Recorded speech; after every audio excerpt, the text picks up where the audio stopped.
Tabmok99. Here with me again is my co-host, Fatalkade. Welcome to the Mortal Kombat Online live stream. Absolutely, man. We're ready to go for the last and final day of the MK11 beta, and it's a doozy. We're planning on playing some pretty good people, hanging out with you guys. We have a couple of fun announcements to make, right? Absolutely, and Fun I think things we to want talk about. And I think one of the first things we want to talk about, it has to do with the movie. Am I right? Yeah, the big old MK movie. Yeah, that's something. We got some stuff from some good people.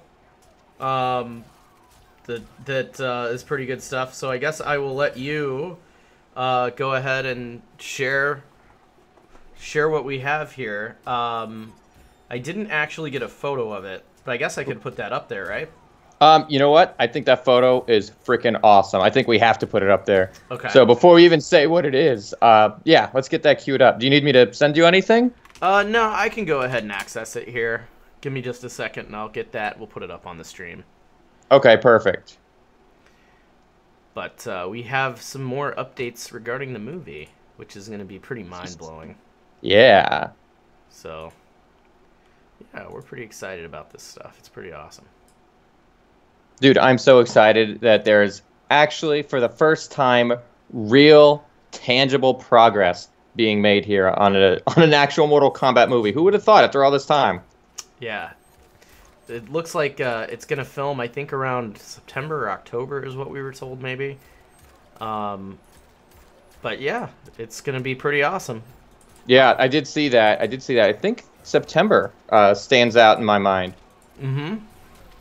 Yeah, so let me do this. Let me keep an eye on the YouTube chat. I have a window open where I can monitor those. And I'm also taking a look at the Twitch. I think my Twitch might be a little bit lagged. I'm just going to say something in there. Sure. Are you keeping an eye on the Twitch too? I will here in just a sec. First, I want to pull this up for everybody to take a look at because this is pretty cool stuff. Yeah. Yeah, I see NZ Ken over in New Zealand watching from work. So that's awesome. Welcome. Welcome to the stream, buddy. So here we go. Here's the interesting news. Noble Matt 6. What is that? Why is that on our stream? I don't know. I haven't pulled up our stream yet. I'm about to. But here's the Mortal Kombat feature film. Summer of 2019, I think, is when they're going to film. But I was told it could be, September, October. Yeah, right. Now, I thought I remember seeing status summer 2019. Yeah. Yeah, look at that. So maybe even before September. Things are really moving quickly on this. Yeah, they sure are. This is pretty groundbreaking information. So I do want to give a shout out to NES Man 1995 who just popped into our Twitch chat, and I think he also just started following us. Welcome, buddy. And he says hopefully it will be better than the 1995 movie. Personally, I loved the 1995 movie, but I could see where some people, it's maybe not up to their standards as far as the blood and the violence and even some of the changes that they made from a creative standpoint. So yeah, hopefully this one will be even better. Yeah, for sure. We're hoping it's going to be a pretty good movie. So it gives us a little bit of a biopsy here about the film. It centers around a seemingly harmless guy who realizes... Wait a minute. A biopsy? Well, like they're taking a piece of tissue and they're going to analyze it under the microscope? Okay, whatever. Jesus Christ, Justin, you and your terms. I'm trying to use fancy terms to sound smart, but I sound stupid to people like you. Okay, anyway, it gives you like a little rundown of the movie, okay? It centers around a seemingly harmless guy who realizes his potential when he finds himself caught in the middle of a cross-dimensional battle between the warriors of Earth and the monsters of Outworld. Now, in order to stop the world from total destruction, he must win the martial arts tournament known as Mortal Kombat. So it's... Dude, who is this seemingly harmless guy? Do you think they mean Liu Kang? Maybe. I don't know, but it does worry me a little bit because of the stuff that we had seen leaked, or the stuff that was around that everyone's like, no, that's not true, it's out of date. But it kind of sounded like this, Nah, I don't know. Look, the stuff that I saw, obviously, that seemed like it was being done by people who were not Mortal Kombat fans whatsoever. But I also think that has nothing to do with the actual film that we're going to get. Yeah, maybe. I don't know. It could be cool, don't get me wrong, but I'm not going to get my hopes up. I'm going to hope they do a good movie, and it turns out surprisingly good. It's going to be awful hard to top the very first MK movie. Maybe not so much in the special effects department, but just in general, it's going to be tough to top that, because that movie was so true to the story of the game. You know, it really was probably one of the best up until Rampage video game to movie adaptations. Also, Angry Birds the movie, pretty lit. I didn't see it, can't make a comment on that. Well, you don't know what you're missing, because I just saw the trailer today for Angry Birds 2, so look at this, video game movies are getting sequels. Yeah, I mean, well, that's been a thing since Resident Evil and Mortal Kombat, right? I mean, Mortal Kombat got a sequel. We don't. I guess Resident Evil got the most sequels. Boy, did they! How many Resident Evil movies did they make? I think there was like 10. I was gonna say 6, but maybe. Yeah, you're probably closer to 6, but yeah, golly, they made a ton, and then there's spin-offs of like 3 full animated Resident Evil movies. So it's crazy. It's cool. All right, so let's review a couple of these chats, shall we? Yeah. Because Genku's got a couple of good ones. What is that red notification that keeps going on our stream? Red notification. Is it from your Xbox, or what is that from? Oh, you mean that's halfway across the screen? Yeah, that's my Xbox. Okay, your Xbox is like notifying you of what's going on in the world. That's cool. That's cool. Yeah, no problem. It's like an overlay thing on Xbox One. So if you don't touch the game for a while, it'll pop up with some news feeds and stuff like that. Oh, gotcha. Very interesting. Well, let's read some of these chats before we really get into MK11. Yeah. All right, and then let's leave this movie thing on the stream so that all the new people who are coming into the stream, that'll be the first thing that hits them is MK3 movie news, which is awesome. Yeah. All right, so I want to start with Genku, who says, Threshold Entertainment, though, haven't they been known to muck things up on occasion? Yes. Have they? Yeah. I mean, I think if things go right, it's because of New Line, and if things go wrong, it's because of Threshold Entertainment. Is that fair to say? Maybe. No, I'm trying to be unfair as I can. Outworlders are people too. That is true. Then he says 6 live action. Okay, he's talking about the Resident Evil. Yes, he's confirming there are 6. There's probably a few more animated ones, but they are not connected to the live action. Yeah. Very, very interesting. And then also shout out to Big Gamer 1332. He has some very interesting questions for us. He says, hey, does NetherRealm Studios tell you guys anything about Mortal Kombat 11? Or do they just leave you in the dark? They leave us in the dark like all you guys. We're just fans like you guys of the game. Look, if we're being completely honest, we actually do, from time to time, get a glimpse of information, and sometimes we're bound by secrecy not to repeat it. Right. And that's also true. I mean, look, just to be completely transparent with you guys, there are a few tidbits of information that we get ahead of time. Occasionally, and when that happens, we don't really go and brag about it. We're not one of these people who goes and leaks it. There are people out there who just leak every little thing. That is not us. That's not who we are. When we do get something on the DL, look, sometimes when we go to these events, right? Like I was in London, you were in Los Angeles. Mm-hmm. We've been to the Midway headquarters. We've been to the NetherRealm headquarters. Sometimes we're standing in the right place at the right time, and people are like, you weren't supposed to hear that. Yeah. And we're like, I heard nothing. Exactly. And you keep to that promise, because that's how you build and keep relationships with people. So yeah, like if we want to be asked back to NetherRealm, if we want to be able to continue to go to these events, we gotta play by the rules, and we gotta do the right thing. And guess what? We're the kinds of people, we would do the right thing anyway, even if there was no reward for it. You know, if NetherRealm isn't ready to leak something, we're not going to jump the gun and leak it on them. We're not going to betray their trust. No, not at all. That's not how we play ball. We don't do things that way. But yeah, I mean, you know, I'd say that we have a pretty upstanding reputation with the people we do know that work on the games. So, you know, they know we're trustworthy. I mean, they've been working with the site for 20 years. Well, maybe a little less than that. I think maybe like 10 years. It's probably safe to say, but you know, dude, going back to the Midway days, yeah, we maintain a very positive relationship with the actual developers. Yeah. And you know, we want to stay on good terms with them, so we're not going to do anything that would violate their trust. No, exactly. Right. Exactly. But speaking of the MK3 movie thing, like before we move on to MK11, it's like we've left the description on stream. Ryukang1995 says, honestly, this idea for the movie sounds like trash. And I'm like, wait a minute. Judging from this description, I don't think so. If your opinion is tainted from some of the other discussions that happened over social media, then I might be able to see where you're coming from. Yeah. All right. This guy from YouTube's, excuse me, says, hey, guys. Hey, what's up, buddy?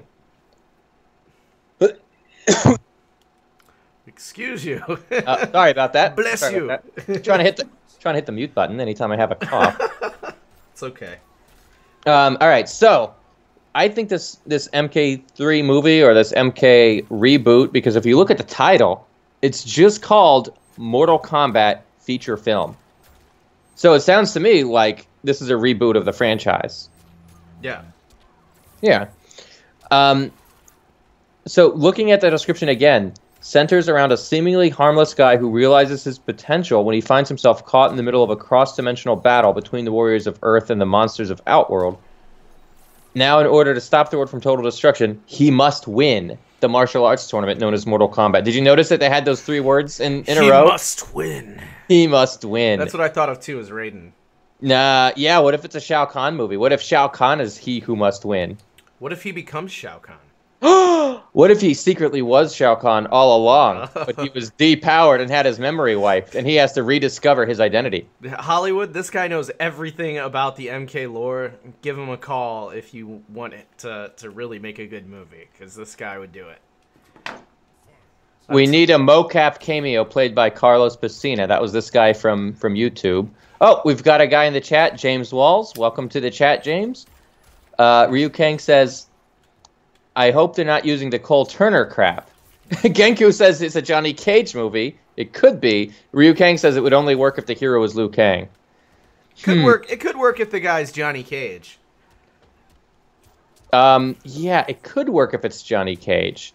But what if it's just that he thinks he must win, but it turns out Liu Kang is he who must win? I don't know. This doesn't give us a lot. It gives us a little bit, but it doesn't give us a lot. And really, this early, a lot of things can change. I know that when they did, like, I'm a big Jurassic Park guy, right? When they actually did Jurassic Park 3, they drastically changed the script as they went. That Jurassic Park 3 movie was supposed to be a completely different story. And they literally changed it on the fly as they were filming. Things were getting changed. And to the point where, like, William H. Macy was, like, getting frustrated. But it's really interesting. There's the Jurassic Park podcast. If you're a Jurassic Park fan, I love those guys. I'm a big fan of them. They cover all sorts of stuff like that with the movies.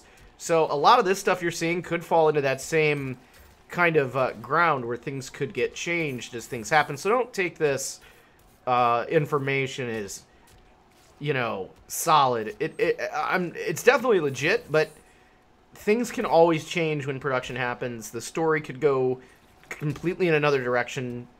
We'll just have to wait until we get more information, a trailer, and once production wraps, we'll probably know a lot more.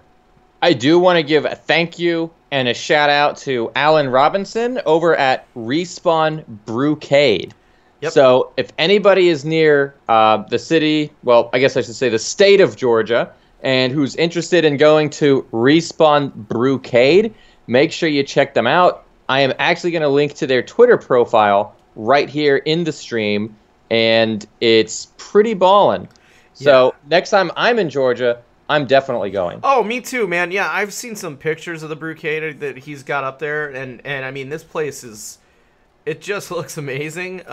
He's really put a lot of hard work into this Brewcade, if you will. This is a really cool thing that he's offering people to go and check out. So I feel like anybody who's in that area, I mean, even if you're an hour or two away, you got to make the drive. Cross that off your bucket list. I'm a little more than an hour or two away, but you know what? Alan's good people. Yeah. We just met up with him over at C2E2. We did. He's a good dude. I'll definitely swing by his arcade and have some fun. Yeah, we'll both have to. We'll both have to go down there sometime for some vacation and meet up, enjoy the warmer weather, and check out that Brewcade. I will probably live there. Alan's Well, probably gonna get all my vacation money there. But there you go. You know, he's put a lot of time and effort into this place, and so I'm really excited to go check this out when I can. But from everything I've seen about it, it looks amazing. So if you're around that area, guys, drop in.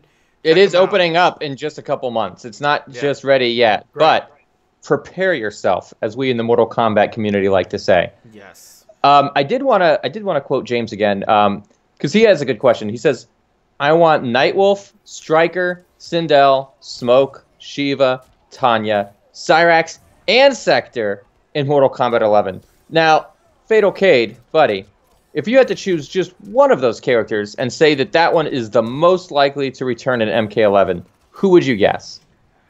I would say Sindel. Oh, okay. I was going to say Smoke. Why do you say Sindel? I think Sindel because she's such a big part in you know, the original timeline being screwed up because she killed off so many people. She did. She's the reason that we have Revenant Katana and Revenant Liu Kang. So I feel like Kronika would also have a beef with her if she were to return. Well, I'll tell you why I think it's Smoke. You saw that background where it looks like it could be Cyber Sub-Zero in the Lin Kuei headquarters getting automated. Yes. I think that Kronika is going to try and reset the timeline, you know, fix it, restore back the old timeline. And in that case, it will be Smoke getting automated, not Sub-Zero. That's why I think Smoke is there's going to be a part of the story mode that revolves around that happening to him. That's a really good possibility. Man, you know your lore so well, and honestly, it could happen. I really think this is going to be a crazy storyline, and I've been hearing rumors that it's going to be, and none of this is concrete, right? But we've heard rumors that it could be like a multiple different ending, kind of like Injustice 2 was. You could have different endings. So I'm interested to see how that all plays out. We shall see. I heard a rumor that it's going to be 8 hours long, if not more. I hope so. The longer, the better. That's what she said. All right, well, having said that, let's get into this MK11 beta, shall we? Yeah, let's dive right in. So I've already played a couple of good warm-up matches here. There's a lot of good players. So I will dive right on in here, guys, and check this whole thing out. I've been working on making a couple of fixes to my variation to try to combat Cabal players because they are just the bane of my existence. I played a guy, and I made a variation that I thought would be good against Cabal called Anti-Cabal. Anti-Cabal? Really? And he still managed to, like, he still beat me a couple matches, and then I quit to go back to the lab and mess with some more things, and he sent me a message. He's like, "Played a lot of Cabals, have you?" And I was like, "Yes, working on fixing that." That's funny. Yeah. But you know what? With a name like that, you are asking for an ass whooping from Cabal players. Well, you're just taunting them. It's not really a taunt so much. I know you didn't intend it that way. It's more of like an intimidation factor. Like, oh, you're gonna pick Cabal. Are you sure you want to pick Cabal? Like, you know? Okay, all right. So if I made my custom name Anti-Fatalkade, how would that be received? Well, if it's anti-me personally, probably not well. But if it was like anti-Johnny Cage, I'd be like, okay, maybe I want to think twice about using Johnny. Maybe I want to go to Scorpion or Cassie or another character. Well, guys, you heard it here first. Everybody go and make your custom variation name in MK11, Anti-Fatalkade. Gosh. That's what we got out of this conversation. You know what? What's up, buddy? After I finish this, I'm changing the name of my variation to Anti-Tabmok99. Oh, I doubt it, man. You're all talk. I don't think you're gonna do it. I will. I doubt it. I will. I doubt it. I don't think so. Right after this match. Well, I guess that's what I get for letting you have the beta and me just being here watching it. You kind of have all the power to do that, and I can't stop you.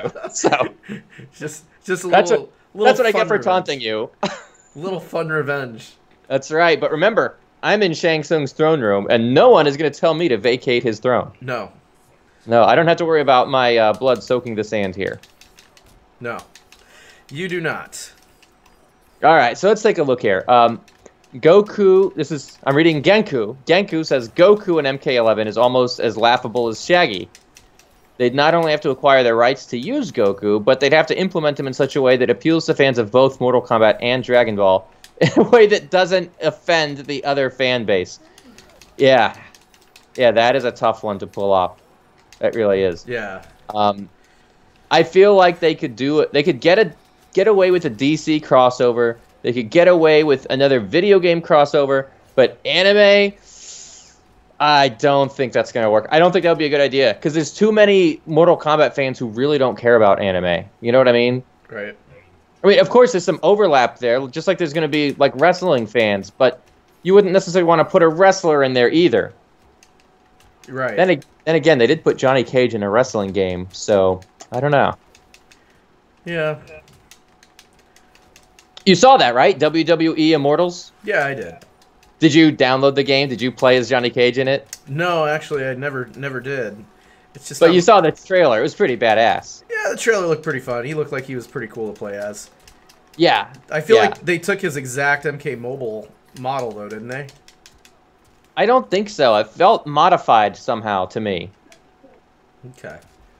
But you know, because I don't feel like NetherRealm is like terribly lazy. I always feel like they're constantly doing revision. It's like, well, let's retool him and make him fit better in this universe. Just tweak him a bit here and there. Yeah. They got the same guy to do the voice, which was really cool. Made it authentic Johnny Cage. Yeah, they did. So I'm glad you're just going to your next opponent. You're not really changing your variation name. Oh, I knew you reminded me. Oh, crap. Why did I do that? Me and my big mouth. That's okay. Big Gamer is like, so you're saying there's a chance. Oh, man. Oh, man. No, I don't think they'll ever do it. I really don't. Because you know what? If you look at who they've been crossing over with, they've never really crossed over with Japanese properties, have they? No, they really haven't. Look, the very first guest that I can think of was God of War. And correct me if I'm wrong, but that was an American studio that came up with that, right? Santa Monica in Sony. Yeah, yeah. Yeah, that wasn't a Japanese franchise. And ever since then, like all the American movies, all the American horror movies that they had in MKX, the Mortal Kombat versus DC being an American comics company, I don't think that, I don't know, I'm just saying there's a cultural barrier that makes getting an anime crossover even more difficult than all the other ones that we mentioned. Yeah. Anti-Tabmok99. There it is. Oh, you really did it. I did. Son of a gun. Gotta have some fun. Oh, it's so good. You know, it's got to be funny for the people watching this who don't understand the context, just seeing anti-Tabmok99. They're like, what's the deal? What's going on here? Why doesn't he like Tabmok99? What's this guy's problem? Aren't they friends? I thought...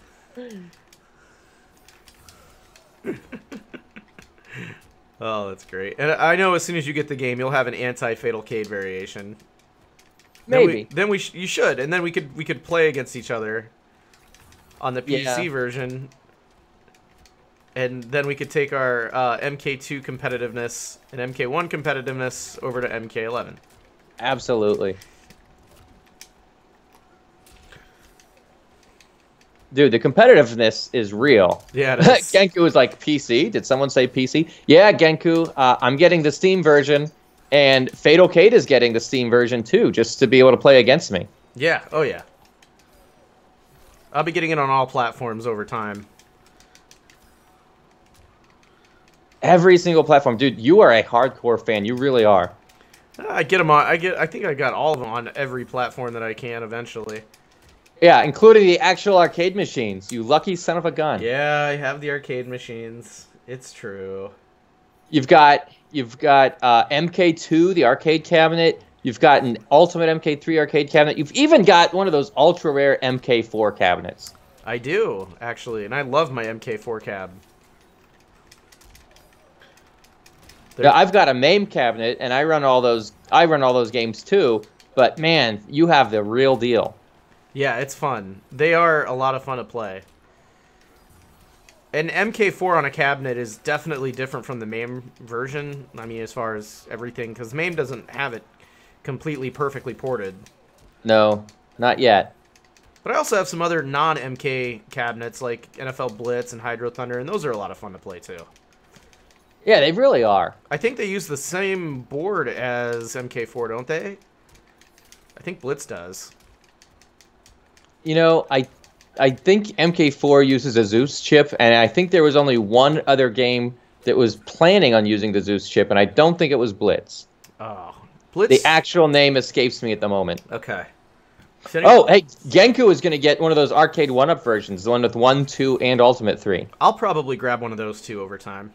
Because having the real arcade cabinets isn't enough. You got to get the arcade 1-up ones as well. I got to get the small mini version, yeah. Dude, well, we played a Street Fighter game on one of those arcade 1-up machines over at C2E2. Yeah. What'd you think? How do you like it? I liked it. I thought it played very well. I know a lot of people have made some complaints about like their joysticks breaking, but what? Yeah, I think it was your MK Arcade Source and Alan Robinson actually were just talking about who said the sticks on those break pretty easily. But I'm hoping that for this they fix that. If not, I bet there are people who know what they're doing, who know how to fix it. And I wouldn't be surprised if they make a couple of YouTube tutorials saying, hey guys, here's how you replace the arcade stick in the arcade 1-up machines with more authentic parts, and then you never have to worry about it. Or, you know, you have to worry about it happening less. Right. Because all arcade machine parts, they do need servicing from time to time, right? Oh, yeah. Actually, my Ultimate MK3, I had all the buttons and arcade sticks changed out by Prince Arcade's owner, Jeremy Fox. So, yeah. Because when I got it, the sticks were... Well, I really wanted to change the panel art. And he really did a phenomenal job of rewiring all that and putting stuff in. I had a couple buttons, like the wires were kind of breaking on them because they were just so old and frail. So he switched all that out. I mean, he was you once had an issue with your MK2 screen, right? Like it was a little fuzzy at one point. I actually still have that issue. Oh, we got to get Jeremy over there and repair that. Yeah, that's something I'll work on when I get the house situation. But when I get the new house, Katie even agreed that I'm getting a Mortal Kombat 1 dedicated original cabinet. Well, you should, man. You deserve it. Yeah, and then when Jeremy's over there, we'll probably have him look at the monitor.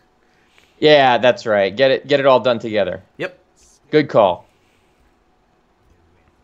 Absolutely. All right, so who's your next opponent going to be? It's going to be a Baraka player.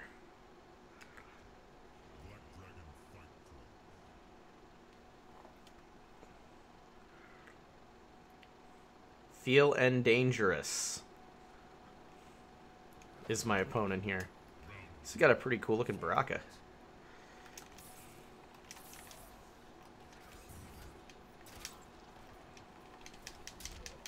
There we go.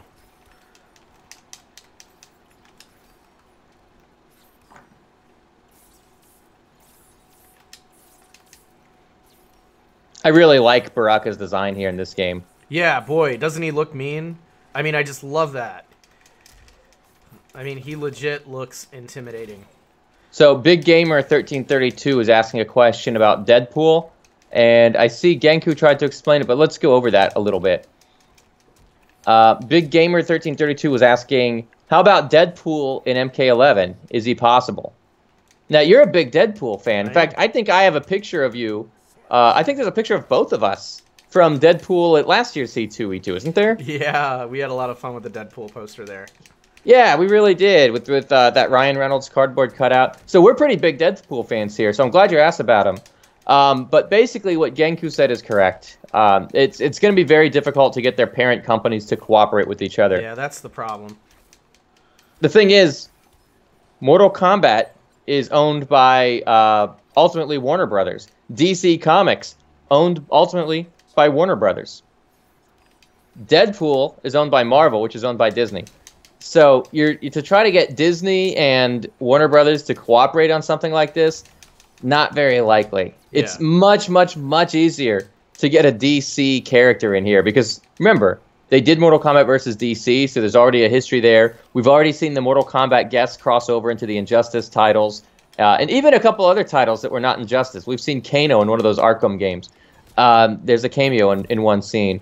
And also, there's one other point that I wanted to make about that Warner Brothers, when they did the Mortal Kombat X comics, they were published under the DC license. Right. So putting a DC into a Mortal Kombat game as a guest, much, much, much simpler than you're talking about a Marvel character like Deadpool. As cool as he is, just don't see it happening. Yeah. Capcom would be easier to work with than Disney right now. Yeah. You know, Capcom and Disney can probably work together, right? With if they wanted to continue their Marvel vs. Capcom series. But trying to throw DC or Mortal Kombat in there, good luck. Yeah. That's going to be all right. So back to MK11 stuff. And by the way, good job on that last victory. Thank you. Back to MK11 stuff. I'm seeing that helmet. He means Baraka's. Did his helmet just disappear for the fatality? Yeah, actually, I've noticed that in the fatalities, their headgear goes away. Yeah, their certain gear goes away. Like masks too, right? Mm-hmm. Yeah, I wonder if that's going to be true for the final, or or if that's the way it's going to be, or if that's just for the beta. I'm pretty sure it's going to be that way in the final version. I'm sure there's a big technical reason why, but yeah. I mean, I just kind of imagine it like the X-rays, so they just remove all that so you can see it. See all the brutal stuff that's happening. Right. Right. All right. Well, Genki was saying about that helmet, and he was wondering if this convoluted timeline, if Baraka is the one who likes wearing Shao Kahn's helmet instead of Reiko. Oh, that would be funny. I would totally welcome that, actually. That would be pretty great. Yeah. Now that I think about it, there's a lot of masked guards that Shao Kahn has working for him that wear very similar helmets. Yeah. We saw that a little bit in MK Shaolin Monks. We saw that a lot more in MK Armageddon's Conquest mode, that a lot of Shao Kahn's guards have helmets just like the one Shao Kahn wears. Or not just like it, but similar design. So I think that's just a common thing in Outworld. Yeah, it might be. Ooh, nice. Anti-Tabmok99. I still get a kick out of this variation. It's so good. It's pretty funny.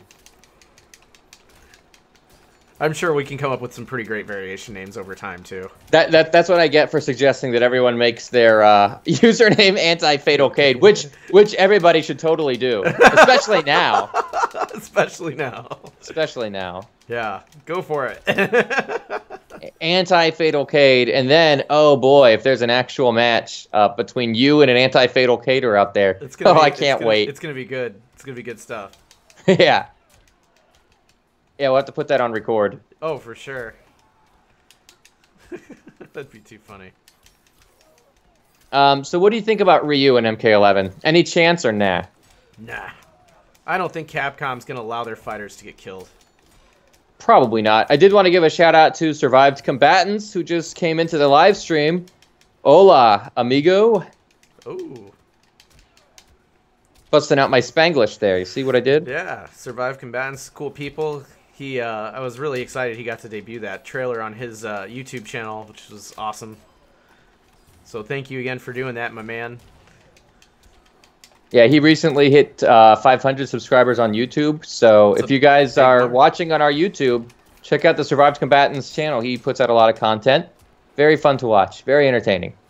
Oh yeah, he's really one of those like guys that you could just watch forever because his content's always so unique and good.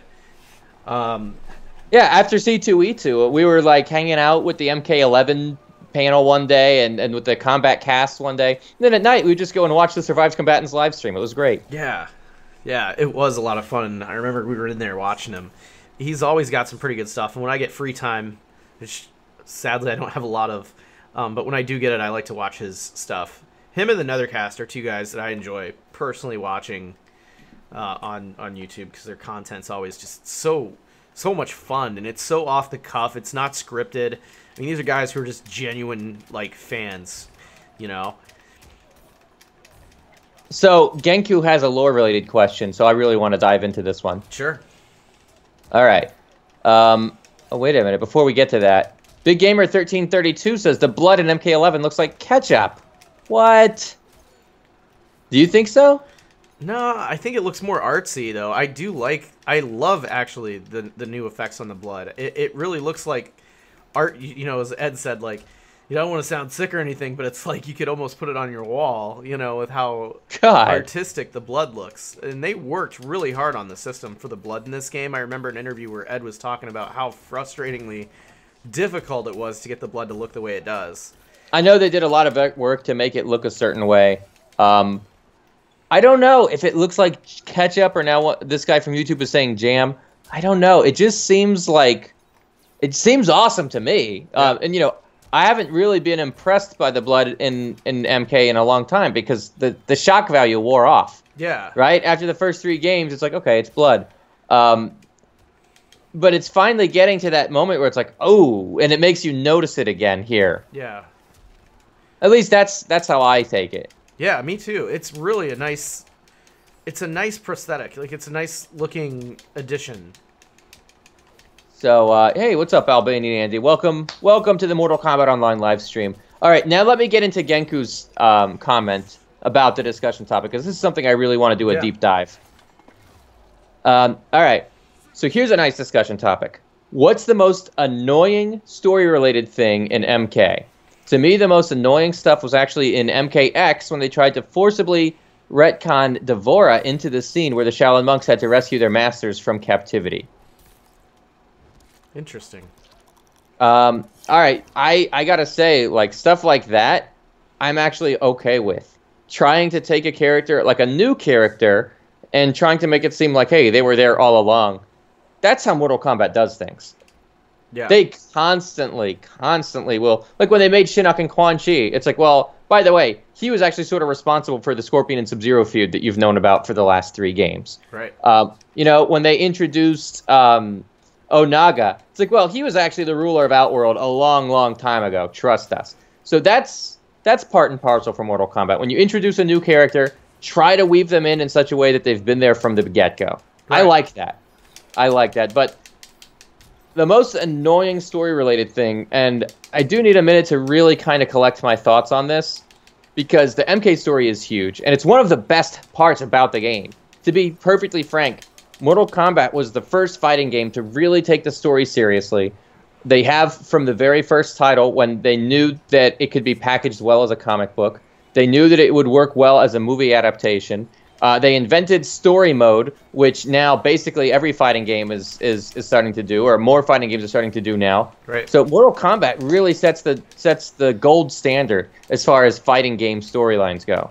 Yeah. But having said that, something that would annoy me about Mortal Kombat in the storyline, okay, trying to make sense, trying to fit the pieces of the puzzle together, trying to make sense of it, and trying to do it in a way that there's just times where it can't be done. There's no way to make things work, right? Like, it's up to the fans to kind of figure out what's canon. Right. And like in MK Shaolin Monks, where it seems like it's canon, right? It seems like the idea that Kung Lao disguised himself as a masked guard and showed up during the first tournament, that's a thing that happened, as we saw in MK9. Like, MK9 directly references that, or like Johnny Cage's famous line, you know, you just got caged. Yeah. Also comes from Shaolin Monks. And yet, somehow, the boss battles, right? Like the death scene with Jade, which, it's not just like, okay, you press the button and you do the fatality and she's dead because it's Mortal Kombat. It's like the characters directly reference that. Kitana's like, she was my best friend and you killed her. And it's like, well, wait a minute. If that really, really happened, I doubt. why is she in the next game with no explanation? What is that? Right. No, So- I agree. So fans are left to say, okay, well, Shaolin Monks was canon except for those parts. It's like, well, all right, so it's up to you. You in your head, you have your own idea of what's canon and what's not. And, you know, it does set off a lot of debates. It does. Right? Like the Reiko Khan thing, you know, in Mortal Kombat 4, for Game Boy Color, we see that it says that Reiko was Shao Kahn after all. And then future games like, yeah, but they treat it like it never happened. So, you know, what are you to do with that information? Yeah, exactly. Some fans will just stick with the original and pretend the later games never happened. Some fans will go with the later games and just pretend that the old stuff never happened. You know, every fan has their own idea of what works and what doesn't. Right. So so if I had to say anything that's annoying story related, it would be that. It would be trying to make sense of it, and sometimes you just can't. You just have to accept it. Okay, they contradicted themselves and move on.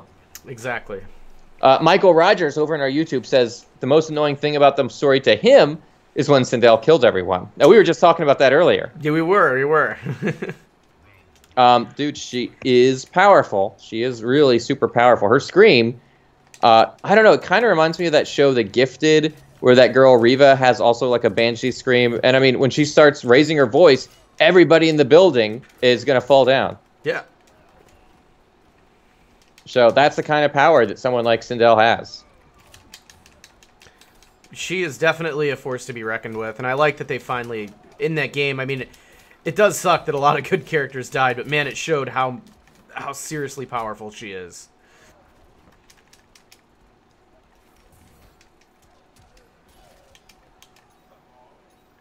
Who is your least favorite new character in MK3? I think everybody's going to say Striker. Come on. I like Striker. Yeah, but did you in MK3? At first I thought he was kind of more of like a Johnny Cage knockoff. Right. I think everybody kind of felt that way, like his win pose was even similar. Yeah, good point. King of Kings says the most annoying part for him is when Cassie was beating Shinnok and Takeda beating Kotal randomly. Those were the most annoying. Yeah, Takeda defeating the Emperor of Outworld in front of everybody. That was not a huge thing. They did not make a big deal out of that. Yeah. It was like, okay, well, instead of claiming your life, I claim your service. You're going to help us, blah, blah, blah, blah, blah. The end. Right. Okay, we'll not make too big a deal out of that. Imagine if somebody defeated Shao Kahn like that. It would be a huge, huge deal. Oh, yeah. Yeah, I agree. Oh, and Genku points out that wasn't Takeda. That was Kung Jin. That's true. That's true. It was Kung Jin that has words forged of silver. Thank you for clarifying that, buddy. No, maybe the most annoying thing was MK Special Forces, man. We did not get the right MK Special Forces. The final build of that game was not the one that they had been working on. You know what I mean? Right. And I guess that's maybe not really directly answering your question because you wanted to know what's the most annoying thing that's story related. But man, the thing in that game that the thing that there's like a game that was never quite released, an unreleased game that was better than what we got, it really grinds my gears. Yeah. It's a real bummer. So we'll get MK11, and you know what? I freaking love it. I freaking love it. Part of me does want to see the unreleased Special Forces come out one day, you know? Oh, yeah, absolutely. I wonder if anyone even has it still. If maybe Tobias has it on a disc still. Maybe someone at NetherRealm's got it, like on a computer on a server somewhere. Maybe. You never know. Big Gamer says he's got a lore question. Was Chronica watching Mortal Kombat vs. DC, and what happened to that timeline thing? That's a good question. I don't think we have enough information to know, though. Yeah, we can make up our own headcanon, though. Yeah. But do you think there'd be, like, a throwaway line in MK11's story mode that references this? Maybe. Because, you know, Injustice 2 gave us a couple throwaway lines and some of the pre-fight dialogue scenes referencing MK versus DC specifically. Right.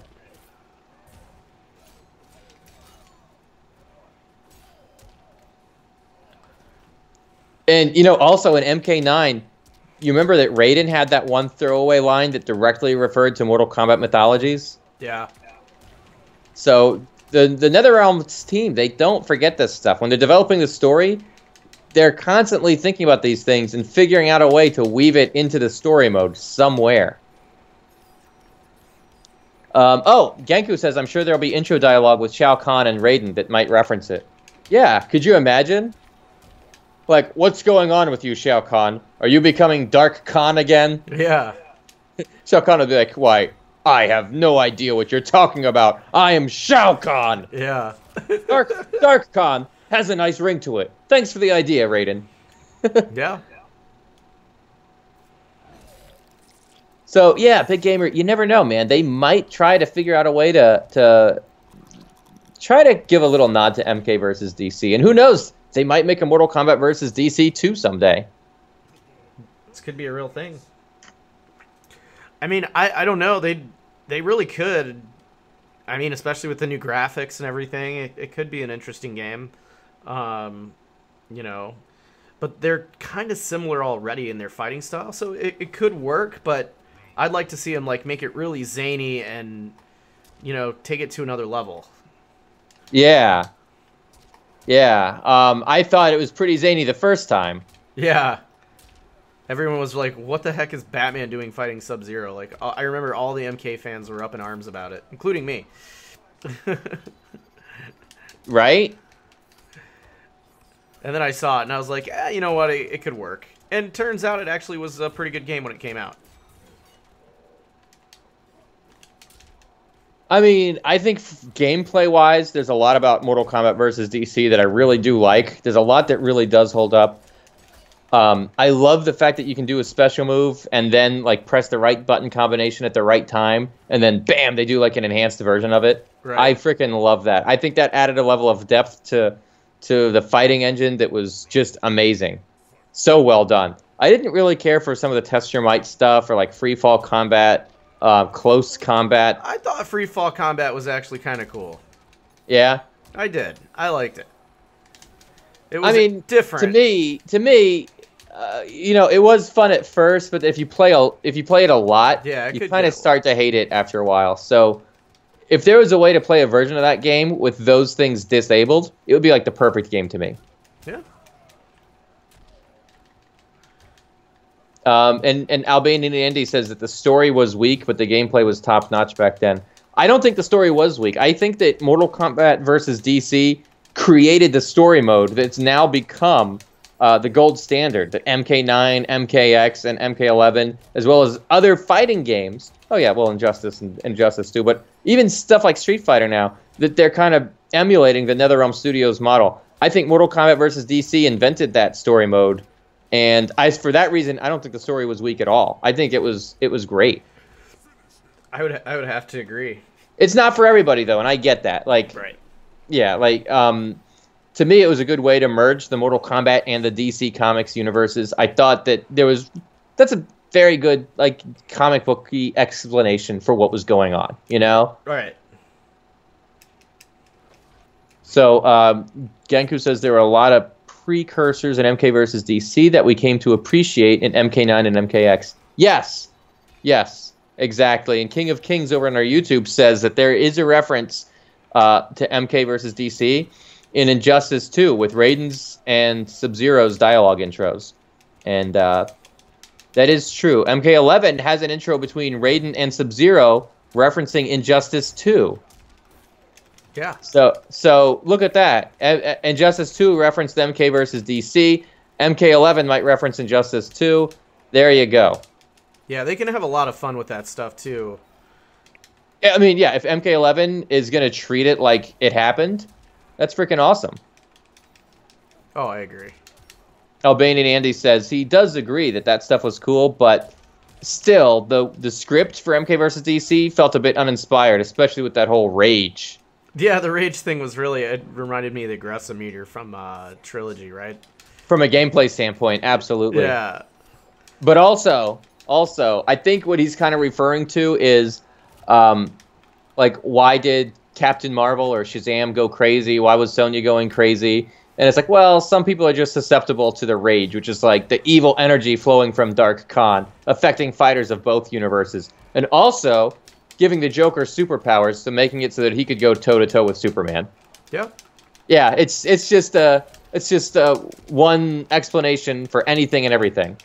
Yeah. Yeah, I kind of get where he's coming from with that. And yet, I still liked it. What's up? There's somebody in the YouTube chat named Mortal Kombat. So, what's up, Mortal Kombat? Welcome to the channel, buddy. Welcome to the Mortal Kombat Online live stream. Absolutely. Welcome and have fun while I try not to lose against this Cabal, which I inevitably will. And I did. Close match. Oh, man. Somebody named Mortal Kombat on the YouTube channel? Yep. Sweet. All lowercase. That's awesome.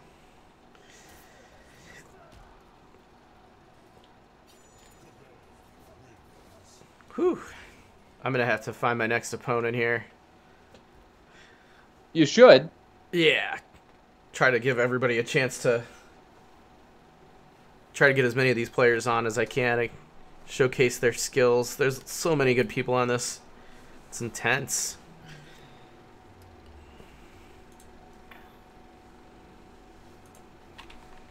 I'm also trying to share the link for our stream here.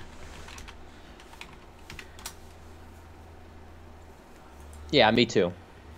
Actually, I should do it. Hampton Brenda says, something I really hate in Mortal Kombat X was the plot armor they gave Cassie to defeat Shinnok. Come on now. Yeah, somebody else did say that. I like it, though. Dude, I thought Cassie was a logical choice for the victory. I really do. Oh, yeah, absolutely.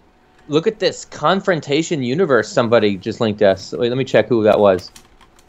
Ryukang1995 linked us to a fan picture. So let me take a look here. We've got the DC, the Marvel, the Mortal Kombat, and guests. Oh, okay, but the guests are all from MKX on the bottom.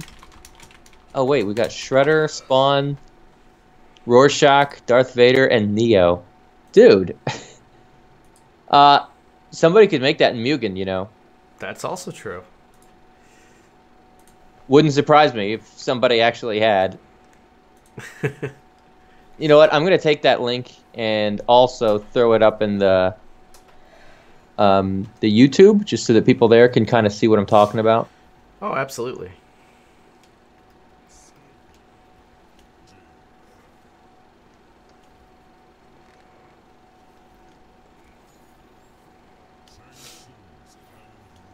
Boom. There you go, guys. Albanian Andy says... Hey, Vidril just said we got hosted by NetherRealm Studios. Is that true? Oh. Is that true? If Vedril said it, it must be true. Hang on, I don't know if I believe this. This is pretty... Is it too good to be true in your opinion? Yeah, that would be pretty intense. So I'm just gonna. Don't you have a thing set up to notify you when you get hosted? I do, but does it sometimes skip if you get too many hosts in a row? Yeah. Sometimes it can. Yeah, I don't see us being hosted on there. Sad face. He says they tweeted it out half an hour ago. Did they really?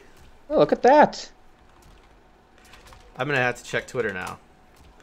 And I'm going to get my butt kicked because I'm looking at Twitter, but give me a second. No, don't do that. Okay, stay on task, man. Kick some ass. I think he's thinking of something else. He might be.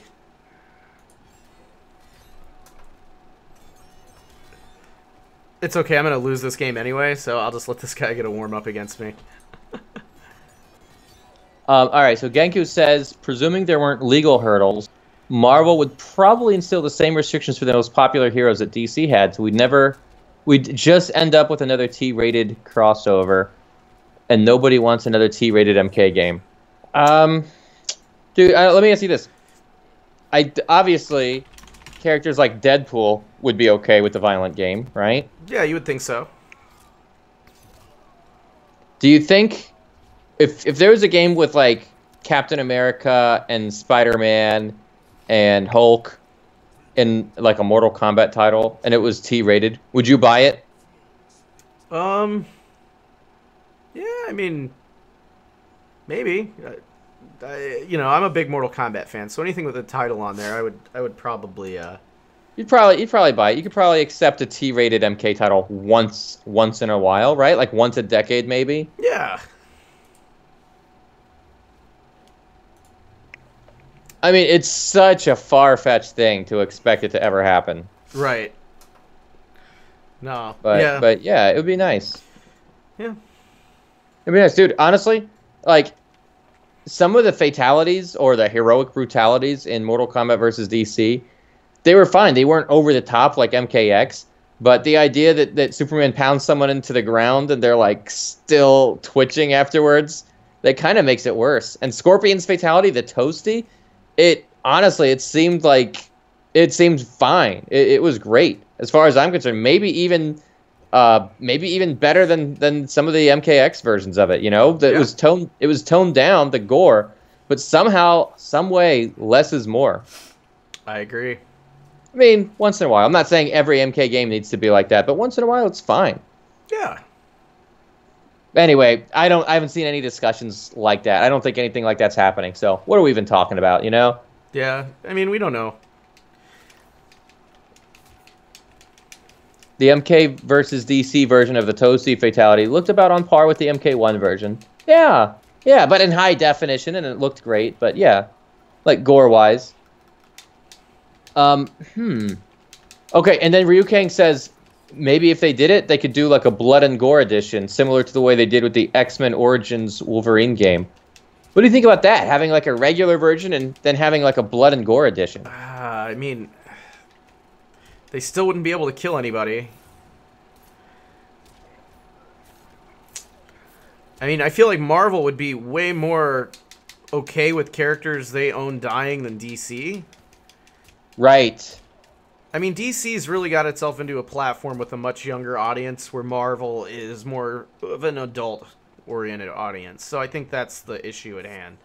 They did a PG-13 version of Deadpool. You saw that, right? Yeah, was it the Christmas one? It was like once upon a Deadpool, and then they had like Fred Savage from, and they made it like a Princess Bride thing. Did you see that? Yeah, I saw the trailer for it, or like a little part of it. But it's like a cleaner version of Deadpool 2. You haven't watched the thing yet, have you? No, I watched the little trailer where he corrects Fred Savage. He's like, I expected better of you, or something like that, and it was just too funny. Well, I don't know, man. I was a big fan of the Princess Bride, and then when I saw how they did that in Deadpool 2, it was like, oh my god, this is awesome. I know a lot of people were upset just from hearing that it was going to be PG-13, but you know what? Sometimes those restrictions mean that you have to be more clever in order to get out what you want to get out. That's also true. So. All right, so Phil, I don't know how to say it, Phil.0 is saying, do character endings that don't affect the big picture are canon, like Farah Tor, that ending was sad. I mean, to be honest, you never really know what's canon and what's not until the following game. Right. You don't really know how all the pieces of the puzzle fit together. Like, honestly, I was shocked in Mortal Kombat 2 when they said Liu Kang won. It was like, oh, okay, so that's the ending that's canon. But then I figured out, well, wait a minute. According to Johnny Cage's ending, he did make the Mortal Kombat movie after all, so parts of his ending happened, even though he wasn't the winner. That's cool. Yeah. There was another one, like Scorpion actually got his revenge on Sub-Zero. And it's like, wait a minute, even though Liu Kang was the winner, Scorpion still got what he wanted. Okay, that's cool. Like, they figured out a way to give some closure to some of the characters. But then it's like, well, wait a minute. If Scorpion got what he wanted, that means Sub-Zero obviously never did. Right. So instead of him retiring from his profession and living large off of the money he got to assassinate Shang Tsung, he's dead. Right. So then it's like, all right, not all the characters' endings can happen. You just have to wait until the sequel to figure out what did and what didn't. You didn't even know he was dead until his ending, though. Everybody thought that was still MK1 Sub-Zero initially, until they beat the game with him. Yeah, that's right. Isn't that cool? Yeah. But see, if you read the MK2 comic book, you would also know. Well, that's also true. You know, for those who sent away the $3.95 for shipping and handling, check or money order to the Midway building in Chicago. Was that the one on Roscoe Street? Is that was that where that check sent to go? Yeah. Yeah. Yeah, I actually did that. I actually sent away the money to get that comic book for MK2. It was amazing. Yeah, it was awesome. All right, so let's get caught up on some of these chats. Ryu Kang says the big three fighting game franchises or companies have worked with a big comic or manga company in some way. That's true. Street Fighter and Capcom worked with Marvel. MK works with DC. Bandai Namco, who does Tekken and Soul Calibur, worked with the anime franchises like Dragon Ball Z and some others. So, yeah, there's a good amount of cooperation going on. Thank you for outlining that for us. Yeah. Oh, and Big Gamer earlier asked another interesting question. If Thanos did his snap to make half the population disappear, do you think Shao Kahn could somehow beat that? Or would he die? That would be more of a Chronica type of thing. Yeah, Chronica could beat it, right? Yeah. Now, wait a minute. One of the stones actually controls time. Remember the one that he got from Doctor Strange? There's a time stone. That is true. So who do you think would be more powerful? Chronica or Thanos with the time stone? Chronica. She controls all of time already. I know you're saying that, but I saw one of the developers in an interview somewhere say that that Chronica manipulates time, but she doesn't completely control it. So she tries to make some adjustments, and then sometimes things get out of hand, and she didn't foresee exactly how things would go. Yeah, but without the powers, without the glove, like what else has Thanos got? He's still pretty badass. Yeah. But is he Chronica badass? Like, can he control time? Like, you know, or manipulate time? I mean, that's a pretty big power to have, man. Yeah, without the gauntlet, without at least the time stone, Thanos cannot do that stuff. Right. He's definitely a badass, but he's not a Chronica. I mean, Chronica's already kind of a badass. She is. No, I really like the way she carries herself. She is so calm and in control of the situation in every scene that she's in. Yeah. You know, she doesn't look like the kind who ever exerts energy unnecessarily. She just sort of effortlessly gets what she wants done. Right.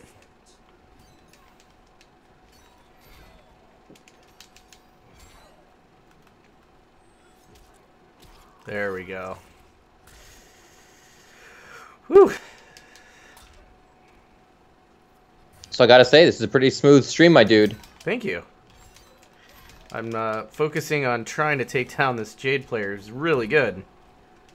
Yeah, man, keep doing what you're doing. I don't see any memory leaks. I don't see any needs to restart the stream. I don't see any crashes or anything like that. Things are going really well. Yeah, it's working out a lot better than it did yesterday. I'm not sure what happened yesterday. That was really weird, wasn't it?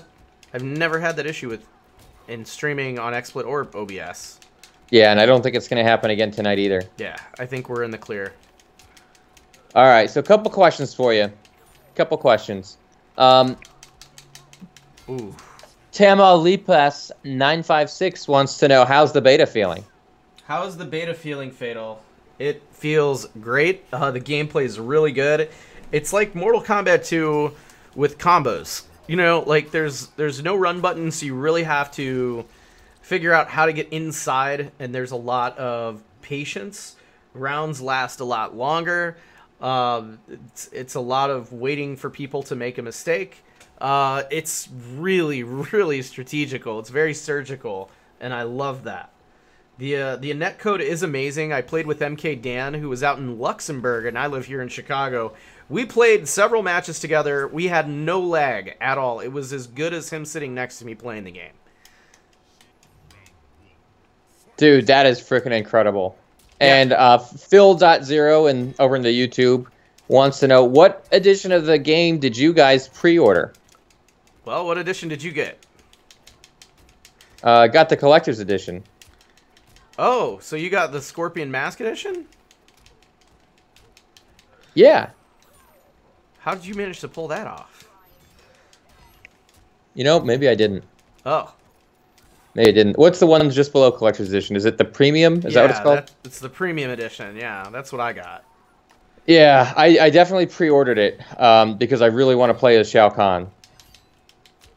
Yeah. Yeah, I got the premium edition, which comes with the first combat pack, which means I've already got Kerry Tagawa Shang Tsung. And, of course, I'll be getting Shao Kahn. Genku's like, this is why you keep your receipt. Yes. Yes, I do. I did keep my receipt. I could go and get it out right now if I have to. Yeah, I've got mine as well. It's right there in the other room. I have no issue going out and getting that receipt and making sure I got the right one. All right, Miguel Guerrero says, "Saludos desde Monterrey, Mexico." All right, All well, right. welcome. Welcome from Mexico, buddy. That's awesome. Welcome to the stream. I hope you don't mind my gringo accent there. Hey, what's your favorite Shao Kahn quote? This guy from YouTube wants to know. The one that we heard at C2E2, "Vacate my throne, or I will soak the sands with your blood." It's so poetic. That is my new favorite. Yeah. What about this one? The Earth was created in 6 days. Another very poetic Shao Kahn moment. I thought Brian Glynn killed it as Shao Kahn though in that movie. I thought his acting wait, was good. that was Brian Thompson. Or Brian Thompson, sorry. Yeah, I thought Brian Thompson did a good job acting the role. You know what I mean? Yeah. He was a great Shao Kahn for the movie. And Brian Glynn is also a great. I mean, obviously he is Shao Kahn. He is. Yeah, Brian Glynn. It's funny that both Shao Kahns are really Brian. Right. That is kind of a fun irony, isn't it? Yeah. Nah, Steve Ritchie's always going to be my favorite Shao Kahn, I think. Yeah. You weak, pathetic fool. Love that stuff. When I first met you, we actually saw Steve Ritchie, right? He was at that Combat Con. He was. We was really dropped the ball there. We should have had him record voicemails for us or something. Yeah, we should have. Ooh, I don't think I'm surviving this one, guys. Hey now, show some love to Welker. Oh yeah, nothing wrong with Welker. Come on. Oh yeah. It's just when you're a longtime fan of the franchise and that was the Shao Kahn that hits you to grow up, that's the Shao Kahn voice in your head forever. It's going to be hard to ever fully accept a replacement for that, you know? Yeah, it's tough. He was so on point, though. Yeah. Absolutely. Absolutely.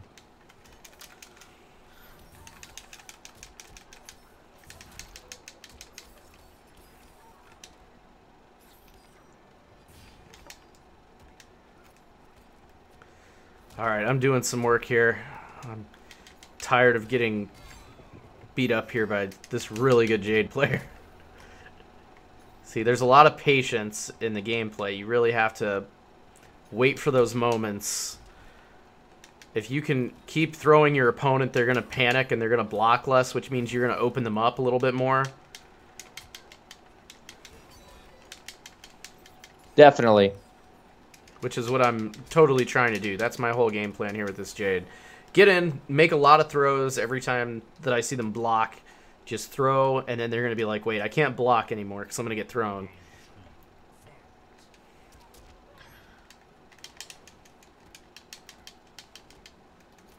There we go. So, what do you think is going to be the official explanation for Goro's death? I don't know. That's another one from Phil Zero. That's a great question. I really don't know. I'm interested to find out. What if they don't even give us an explanation? They might not. Could you imagine? How pissed would you be? I wouldn't really be PO'd. I would just kind of be like, okay, well, the door's open on that one. Fair enough. You kind of learn to have that mindset as you grow to be a fan of these games. Wait a minute. Vedro just said Goro could be both alive and dead. Could be. What do you think Goro is? Schrodinger's cat? Come on now. I mean, it's a very real assessment, though. John Rambo is a guest character in MK11. What do you think? That was from Albanian Andy. How would you explain a soldier from the 80s and, you know...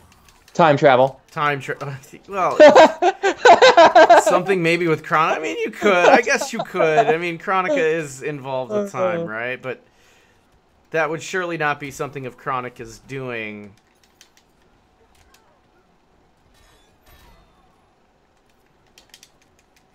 Everybody is going nuts for the idea of Spawn as DLC. I think this has come up every single day this weekend as we've been doing a stream. Everybody and their brother wants Spawn. I mean, it would be cool to have him. He's a very fun character, and he'd fit great into this game, into the lore of the story. Yep. Genku just said, get Terminator in Mortal Kombat. Get Arnold. That's just one more voice acting role. Yeah. He would fit in with the time travel thing. You know, Chronica would see a future where Skynet rules everything, right? Yeah, maybe. I mean, Terminator would be fun to play as, for sure. I still think Spawn is kind of more likely, though, because of the whole toy line thing. You know, we've got the McFarlane company, the Spawn company, McFarlane Toys, doing the MK11 figures. That is also true. Just seems like a natural to get those two. You know, if they've got some kind of a cross licensing deal, go all the way with it. Yeah. Phil Zero says, I think it'll be Pennywise from It because the new movie is coming in September.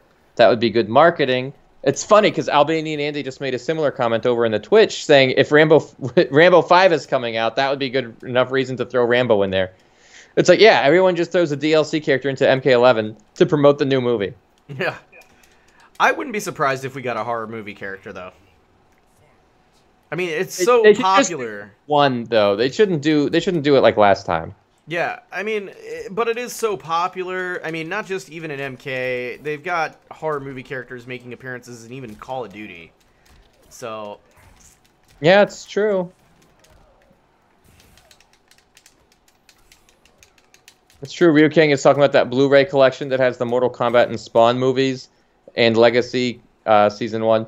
You know what, Ryu King? Even on DVD, there was a collection with Mortal Kombat Annihilation, Spawn, and one other movie, and I don't remember what it is, but I have that pack somewhere. Yeah. Yeah, but I'm not going to be able to find it on Google Images. No, I am. Screw it. I did find it. It was The Long Kiss Goodnight. Oh, nice. Oh, wait a minute. It was Mortal Kombat Annihilation, Spawn, Dumb and Dumber, and The Long Kiss Goodnight. There it is. I'll throw a link over there in the Twitch and in the YouTube.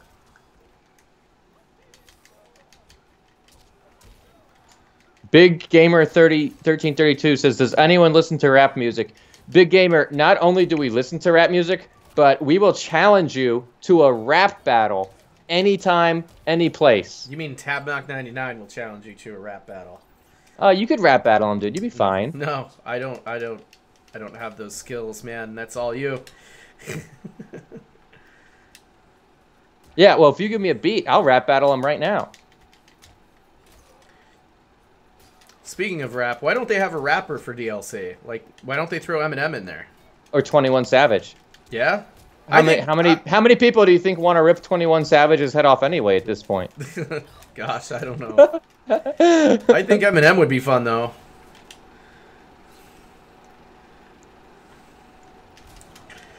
This guy from YouTube says Matt Damon too, but no problem in starring in violent movies.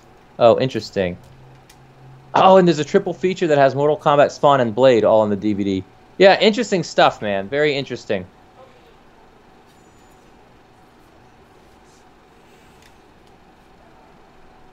Good lord, this Cabal player. I don't know why, but I cannot seem to do well against Cabal. Hey, do me a favor. Sure.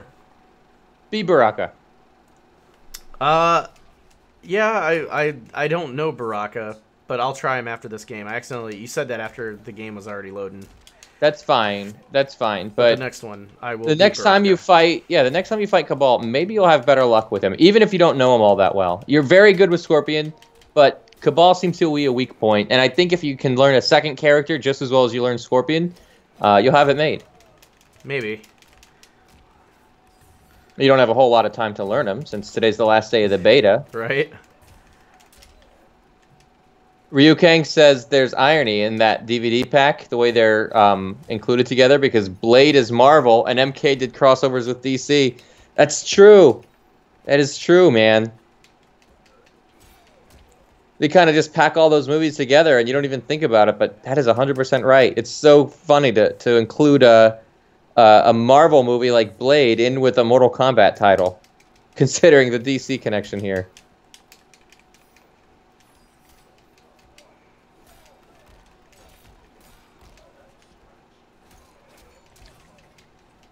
Oof.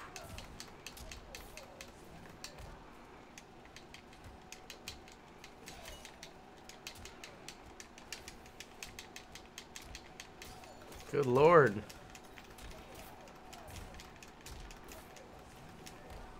Hey, you got this.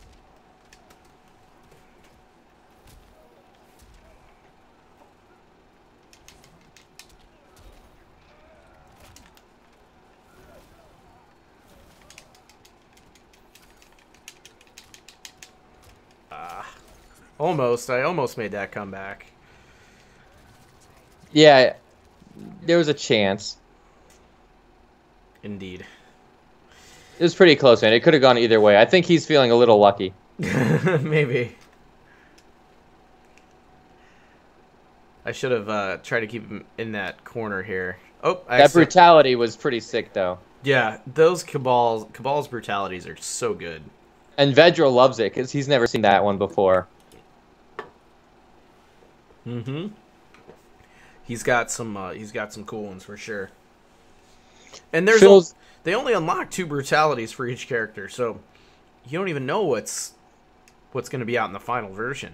You know. Now you're gonna try and be Baraka this time, right? If they pick Cabal, yes. Okay.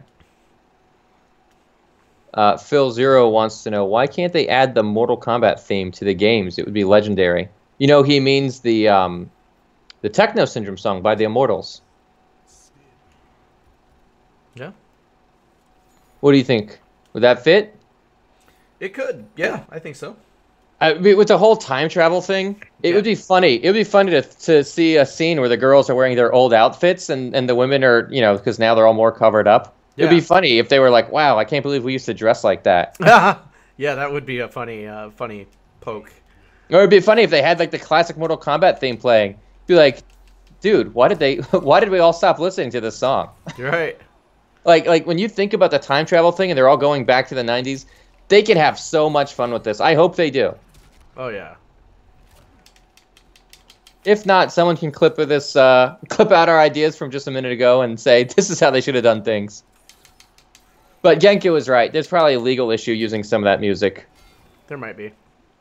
They did manage to sneak it onto the album recently, didn't they? The LP?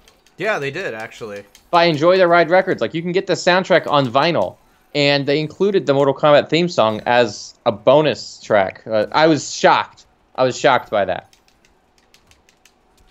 Yeah. Yeah, it's really cool. And I have 2 of those records, and you have one as well. Or you have more than you have the whole collection, don't you? I think I have. Yeah, I got every single one. Jeez Louise, did you get the new Smoke one and all that too? I did. Yeah, nice. I got it all.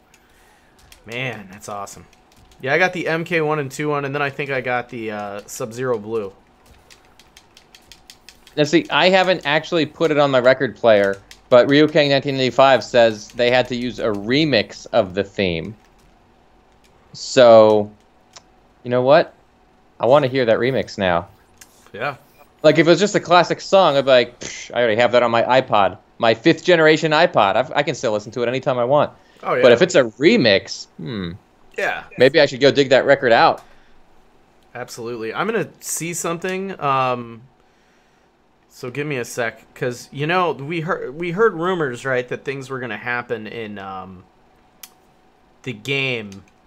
Like how in the stress test, they had, like, the game... they had, like, the towers they added to the game. Yeah, like a new mode just opened up. Yeah, so I'm going to go down here and completely close out the application and then fire it back up here and see if maybe anything updated or anything like that. I don't know. It's just... I'm going to take a look. I'm sure if there's something in there, they would have put it in there by now. But there was a rumor going around that Sub-Zero might be added. Well, you can't believe everything you hear, but last time around during the stress test, they did add some new stuff at the last minute. They did. So you never know. Judging by how fast that just updated, though, I don't think so. Oh. Unless you'd already downloaded him the whole time. Maybe. And he was just inaccessible. Yeah. But so you don't just go straight to see if Sub-Zero's in there. Look at some of the other game modes. Oh yeah, absolutely. Let's play around with this for a minute. Fun Easter egg: the MK3 character select screen is playing when Cassie is the first to speak in intros in MKX. Yes, and through her headphones you can hear it. You can, yeah. I thought that was a really fun Easter egg as well. Yeah, it was really cool. I love the little details like that in these games. Which makes me think that there's a lot of potential there for the MK11 story mode to do things like that, but take it to the next level. Right. Even though with the Mortal Kombat theme song, there might be licensing issues preventing them from doing that. In fact, I guarantee you that the team was talking about having that happen with the MK theme song, and they were told no, they couldn't. Yeah. Legal department probably came down on them, you know? Probably. Do you think we should do the Towers of Time or no? Yes. You do? Yeah. Okay. I think it's only a matter of time. No, I don't want Baraka. Oh, I gotta remake my Scorpion variation now. Because I closed out of the game.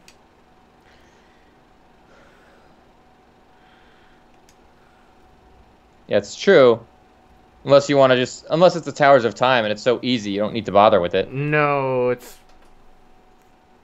I definitely want to have my character variation. But it'll be quick. Okay. But I think we might unlock something cool if we complete that.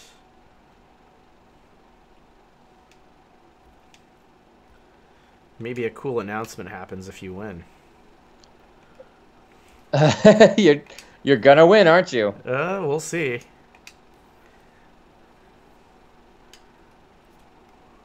Oh, hang on. There we go. Classic Scorpion. Abilities, Death Spin, and Burning Spear. Yep. Let's see. Nope. Conquer. Oh, and we also figured out we should probably touch base on this. Conquer, a lot of people thought that card was Rain, but it is not. No, it's a completely different character just for the this mode.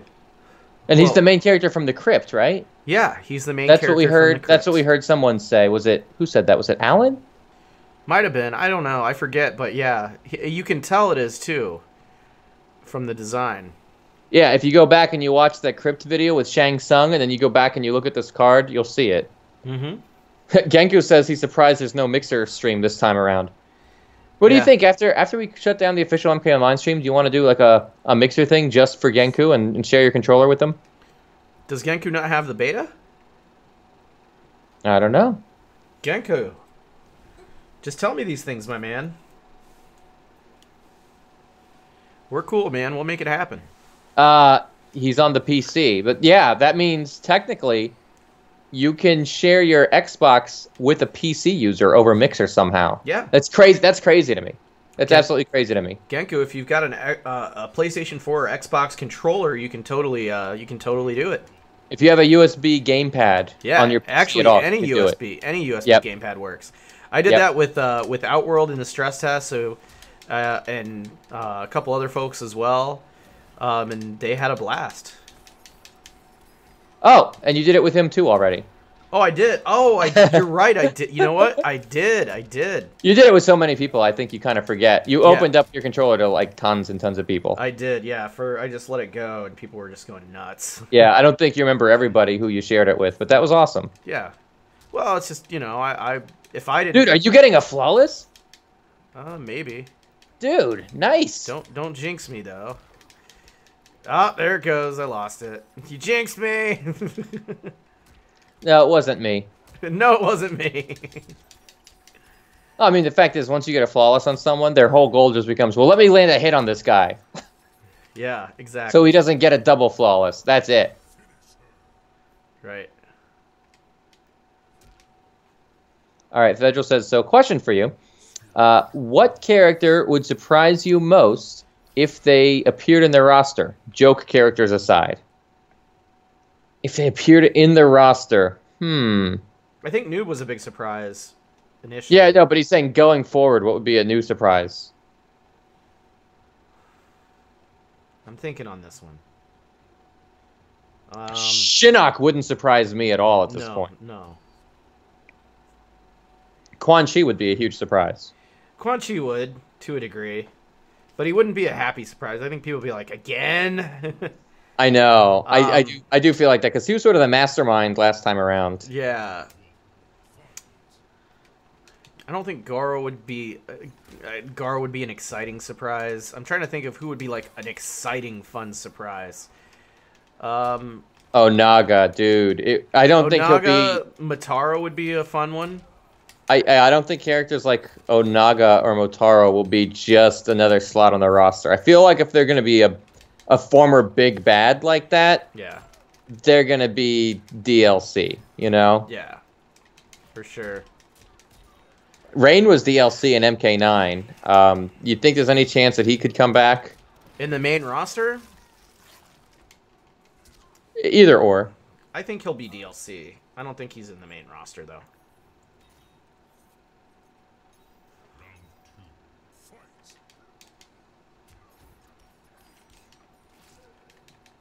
Tremor? Tremor, he was in the last game. I'm trying to think of people who we haven't seen in a minute. Shiva would be cool. I think people would be excited to see her. Yeah. How about Frost? Well, yeah, but I think we kind of expect Frost to be in the game. Yeah, why? Why? Because of some leaks or something? Well, yeah, a lot of leaks pointed to her. I would say... gosh. It's on the tip of my tongue. I'm thinking of this character. People are talking about Fujin now. No. She was involved with Sub-Zero and Mythologies. Oh, Serena. Serena, yes. Serena would be a knockout surprise for a lot of people. Havoc. Havoc would be one. I think people would go nuts for that. I was really pleasantly surprised when I saw the cameos that characters like Fujin, Serena, and Lee Mei made in MKX's story mode. Yeah. I think Fujin would be another nice surprise, come to think of it,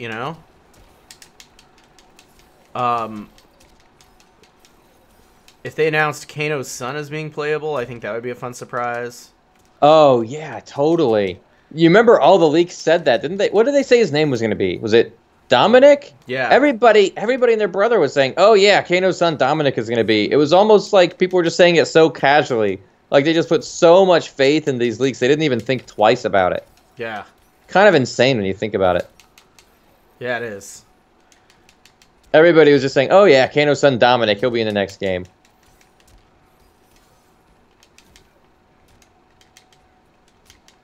I feel like I honestly thought Smoke was going to be in it. In fact, when they revealed Noob and they had like his shadow clone, I misunderstood. I thought that was Smoke at first. Yeah, Noob Smoke.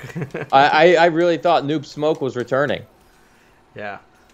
But Noob had that same clone in MK9. Yeah, that's true. But it didn't seem like a clone to me. It really made me think it was Smoke this time. Yeah, it did. I don't know why. It seems more like Smoke and less like a clone. But I like how his clone looks completely different. Like, it's different outfit, It's not a clone then.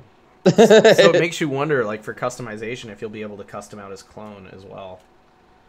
Dude, I know.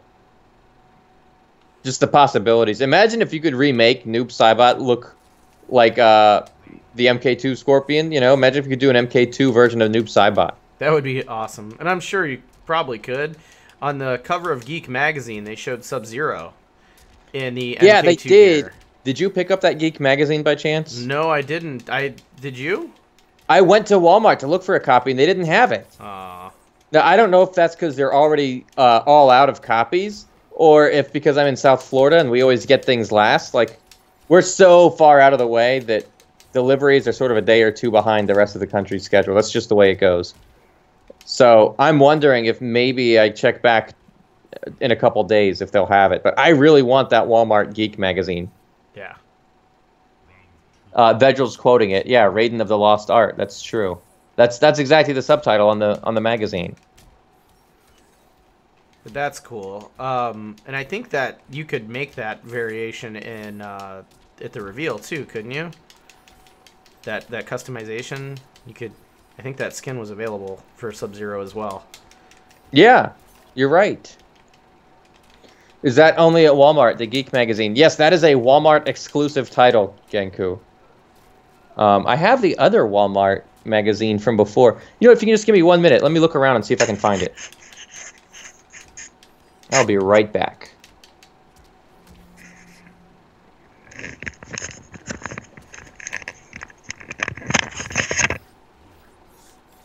We'll continue to play our Towers of Time here.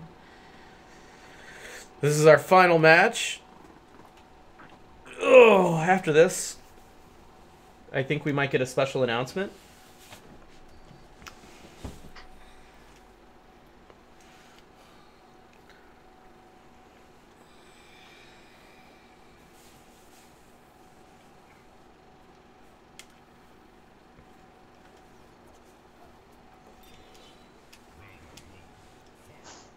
Uh-oh.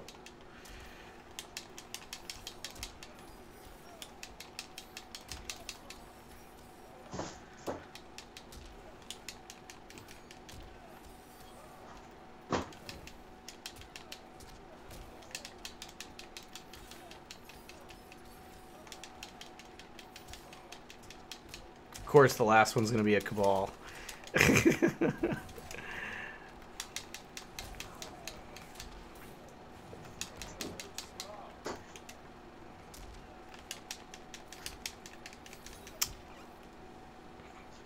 Any luck on that magazine?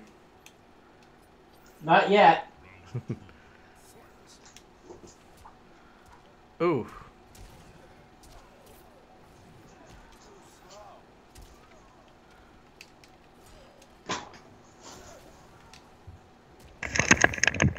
Yeah, okay, there is luck on this magazine, actually. I got it. Cool. We're on our final match of the tower here. I think we'll unlock a pretty cool message if we beat it. I doubt it, but we'll see. This is it, though. This is the Game Center. Game Center magazine, also a Walmart exclusive, MKX. So what is this, 4 years old now? Uh-oh. I thought you were in on this cool message you get when you beat the Towers of Time, though, Tabmok. Oh, I hope there's one. I think there is. I think we were talking about it. We'll see. Before the stream, maybe. This one even has an MKX poster inside. Look at that. I didn't open it up. It's still in the magazine, but man. Who's next? We'll see if there's a message. You know what? Caneless was just asking about something. What's that? He asked if we were playing two players, but I think you kind of already answered him. We're playing the Towers of Time. Towers of Time, yes. Yeah, there's definitely a message that happens when you beat the Towers of Time. I think there's maybe 2 messages you get. 2 messages? Yeah, but you know, some of the time they only give you the really good message if you manage to beat it on very hard. Yeah. Oh, I gotta play it again. Oof. I love that variation name, Gas Master. Yeah. Wasn't that your nickname back in college for completely different reasons? No. Okay, just checking. No.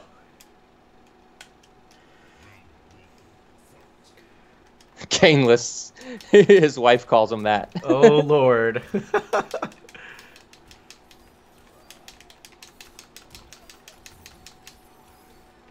Phil Zero is saying you're only going to get a message saying thank you for playing the MK11 beta. I'm pretty sure you get 2 messages. Pretty sure there's a second message. Do you think one of them is exclusive, just for when you beat it on very hard, very difficult? Maybe. We'll see.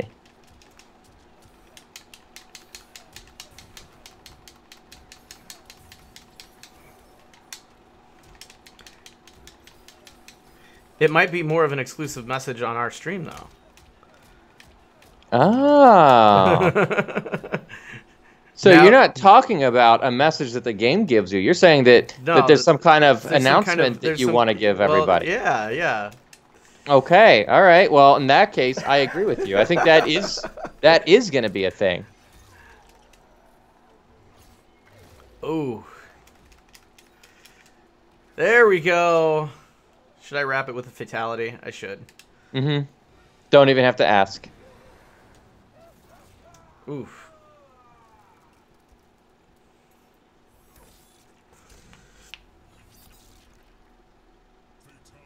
Good lord. Satisfying. Cabal is really the anti-Scorpion here. So let's see. Hey, at least he's not anti-Tabmok99. Okay, so there's the thank you for playing MK11, which is pretty awesome. Mm-hmm. And then I think we have another one. Don't we? I think. Let's see. Let me blow up the camera here. This guy from YouTube is saying Fatalkade announcement hype. All right. Oh, dude, people are getting hyped. What's this? Oh. Oh, look at that. Player 3 has entered the tournament. Me and Katie are pregnant. This is serious. So, how many weeks are we pregnant, Katie? 13, 14. 13 or 14. Baby's due in September. Surprise! So yeah, we're gonna be parents. I'm gonna be a dad. It's exciting news, and we were really happy to share that with everybody here on the stream. So, pretty fun. I am so happy for you. Congratulations, buddy. Happy for the both of you. This is gonna be the best combat kid yet. Yes, I agree. It is gonna be the best combat kid, and we're still waiting to see if it's a girl or a boy, but we're extremely ecstatic. And we're bouncing a couple names off the top of our heads. You know, Liz Malecki agreed that Sonia would be a great name if it's a girl. So we'll have to wait and see, but we'll keep everybody up to date as we hear news. But that's our big announcement, so I'm excited everybody got to see it. So we'll awesome, awesome. Third player is entering the tournament, guys. Fun stuff. So happy for you. Caneless says, just don't name your baby Noob. Just don't name him Noob, yeah. I'm not going to name the baby after Noob Saibot. But yeah. Fun stuff. And I think you guys in the MKO staff have known for a while. But yeah, it's fun to tell everybody. Mm-hmm. So, exciting news. Well, dude, that is awesome. That is absolutely awesome. Yeah, it's a lot of fun, and we're excited. And, you know, of course, with my busy schedule, that's another reason I'm busy, is because we've got to go through a lot of planning and making sure everything's prepared and ready. But it's exciting and happy news, so we're hyped. And it's cool, because as you guys are thinking about, like, buying a new place and, you know, maybe doing some renovations before you move in, you're also kind of thinking, for your next house, you want to make sure that you lay network cables everywhere so you don't have to use Wi-Fi. Yeah. There's also that going on in the back of your mind. That actually, the first thing on my mind is making sure we get a space that's big enough for the arcade machines. Yeah, yeah, there's that too. It's like you want to make sure that the baby has a room, right? But that there's space for your arcade machines. Yep. You want to go digging up the trim and making sure you install network cable everywhere so you don't have to use Wi-Fi. There's like all these kind of gaming considerations going on. Yeah, there's a lot of gaming considerations, but of course we want to make sure we have three bedrooms. You know, obviously one for the kiddo, and then we're gonna have a separate room for the the TV studio / arcade room. I'd like to make that into one thing, and instead of using a green screen, just have it where everybody can see all the Mortal Kombat arcade machines in the back. I think that would be fun. You know what? I think if you can't use, if you're not able to get a green screen, that works. Definitely showing off all your actual arcade cabinets. That's cool. Yeah, it would be a lot of fun. I'm using a green screen background right now, as everybody knows. I freaking love it because I just press a button, and instead of being in the palace gates, boom, I'm in the armory. Or you know what? I don't want to be in the armory anymore. Boom, I press a button. Now I'm in Shang Tsung's throne room. Yeah. I freaking love it. I love the whole green screen thing. But hey, you've got those arcade cabinets, and those are worth showing off, buddy. They are a lot of fun, and they do look cool. I mean, you know, your cabinet looks pretty cool, too. Yours is more modeled after the Ultimate MK3 cab, isn't it? Yeah, it is. I've got an Ultimate MK3 style arcade cabinet, but it's preloaded with MK1, MK2, MK3, Ultimate MK3, MK4, and even MK Trilogy. I was waiting on that MK Trilogy, man. Yeah, that's awesome. Is that... Now, what version of Trilogy is it? Is it the PlayStation version? Yeah, it is the PlayStation. If there's only a way for you to cut down on the load times on that. Sadly, there doesn't seem to be. I feel like maybe if I did the PC version, I might be able to, though. Because, you know, there are PC versions. There was one on Windows. There was one on DOS. Certainly, it's possible to play a version without load times, right? You would think so, yeah. I'd really like to see what Paul can come up with for a... I know they're still working on Ultimate MK3 Plus, but I'd love to see him do like a Trilogy Plus where you could play as like the MK1 versions or MK2 versions of all the characters.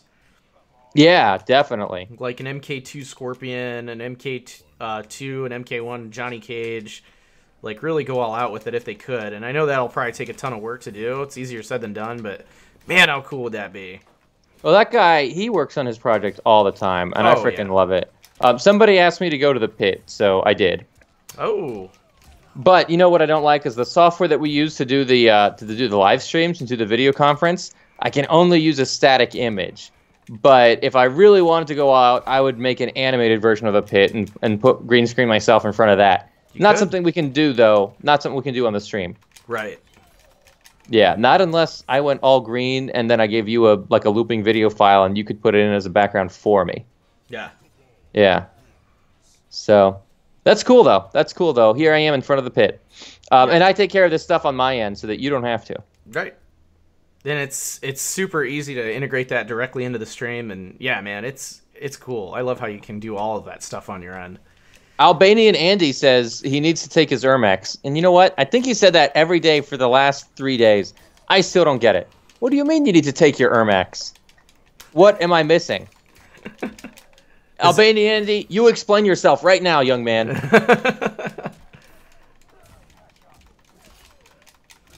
This guy from YouTube, he wants to know from both of us, what did we think of the MK9 Vita port?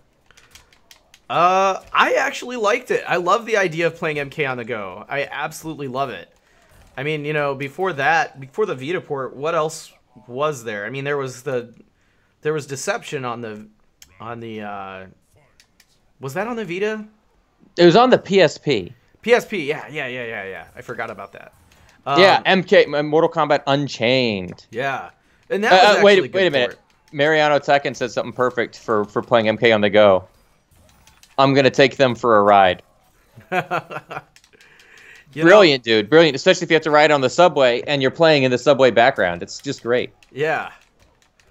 Or if you're as lucky as I am and, you know, actually take the train literally into the subway area, you know, to get to work. Because I live in Chicago. You know, I forgot to show you that actually when you were here last for C2E2. The actual subway level is in my parking garage. Oh, you know what? I've seen the videos of it, and I haven't actually seen it in person. That's just something we'll have to do next time, I guess. It's pretty intense. When you walk down in there, you're like, oh my god, I'm in MK3. Like, it's like being there. It's pretty cool. Yeah, dude. When we visited Chicago with Total MK and we saw like all the cool MK places, like the real building that they used for the courtyard, the real Taco Bell that Ed Boon used, the real KFC, excuse me, that he was there when he made up Reptile. Like, seeing those places is just amazing. Yeah, I still need to go to that KFC as well. Yeah, when you go, you should order the chicken. Yeah. For sure. That's what I had. I was shocked that I was the only person who actually went in and ordered something. It's like, dude, this is Mortal Kombat history, you guys. Yeah. And I'm sure that the Reptile would... Uh-oh, my cam froze. Uh-oh. Nothing I can do. Let me see if I can fix... It works on my end, but I don't get it. I'll take a look. Okay. Oh, no, your camera's not frozen on my end. You're good. But on the stream, it is. Might just have to refresh the stream. No, but look, on the stream, everything else works but my camera. Oh, wait, there we go. It should be okay now. Yeah. I was like, if you're broadcasting through and you're fine on my end, then you shouldn't be frozen individually, because... It'd be weird. Yeah, well, how everything works is, so everything that's on the stream gets uploaded into one asset. So it's one thing. So... Dude, when computers break, they don't usually make sense. Things just stop working and there's no logical reason for it. That's true.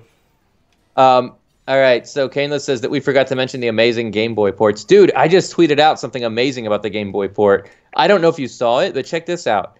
You can do Scorpion's air throw like into an infinite combo, basically, in MK2 for Game Boy. Did you know that? No.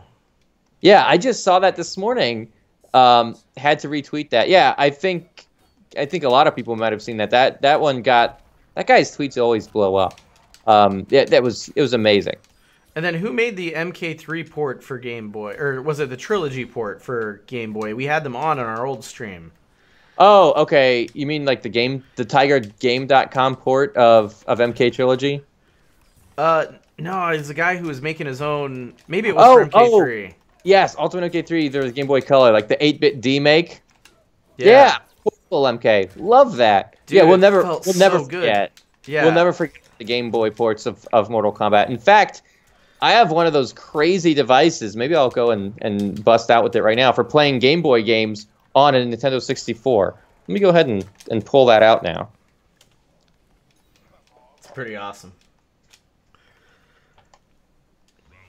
Yeah, so right now it's got Space Invaders in it for Game Boy Color, which is pretty amazing. But tell me if you guys ever seen one of these before.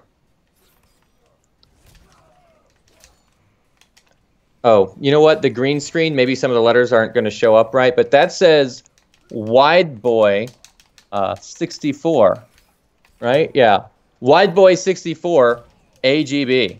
Oh, wow. So there's a Game Boy cartridge, just snaps right in, top loading. And of course, once you snap that in, you put the system itself into the N64. Yep. Yeah, so look up a Wide Boy 64. Look it up. There's not many places you can get one, but look it up on eBay. See how much that goes for. I definitely will have to look into that. That's pretty awesome. Yeah, you will not think it's so awesome when you see what the price tag is on those things now. Yeah. Yeah. Oh, Mariano Tekken, he recognizes it from the video that I did about Shang Tsung and Quan Chi. Oh, yeah. Genku says, oh, shit, I thought that was just literally just a prototype that someone only did to a pic to prove it existed. No, this was a real thing. This is a real thing that Nintendo actually made, or I should say some other Intelligent Systems manufactured it, but they released it in limited numbers to game developers who wanted to show off their games at places like E3 or other trade shows and have them displayed on actual TVs. This was the best way for game developers working on Game Boy Color or Game Boy Advance ports to show off their units. Wow. Yeah, Wide Boy 64. Thank you, Andy. It's Wide Boy 64. That's great. Appreciate that. Yeah, I really love the the PlayStation 2 versions of the game, even though they didn't seem to age extremely well with people, but they're just still so much fun to go back and play. By the way, I have a question for you, Tabmok. Yeah, shoot. So when it comes to PlayStation 2 emulators, is there a way to emulate Armageddon? Yeah. On PlayStation? Yeah. I will have to connect with you on how to get that done because I really want to play it on an emulator. There you go. You should. Yeah. Wait, we didn't play that on Parsec with each other? No, I don't think we played that one. Oh, okay. But yeah, I would really love to check that out. Just to play it all over again and have fun with everything because that was pretty fun to play back in the day. I still play it, man. I still play it. You know, anytime I do research or anytime I put together stuff for like a YouTube video, I'm always going back and I'm playing obscure games like Mortal Kombat vs. DC, MK Shaolin Monks, MK Armageddon. I'm always like putting tons of stuff together, you know, depending on what the topic is. Yeah. Yeah, so I've kind of never really stopped playing Armageddon.